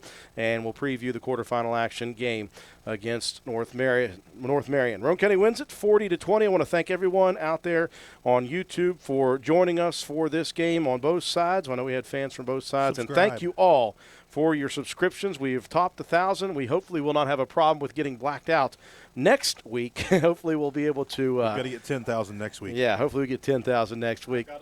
40-20, Roane County wins it. For our entire broadcast crew, I've forgotten all of you guys. Sorry. Joe McDonald from A&M Digital Technologies providing our scoreboard, our graphics, and our instant replays. Katie Nutter, our camera person. Matt White, our statistician. John Penna, my color commentator. For all of us, my name is Andrew Miller, and we welcome you back next week.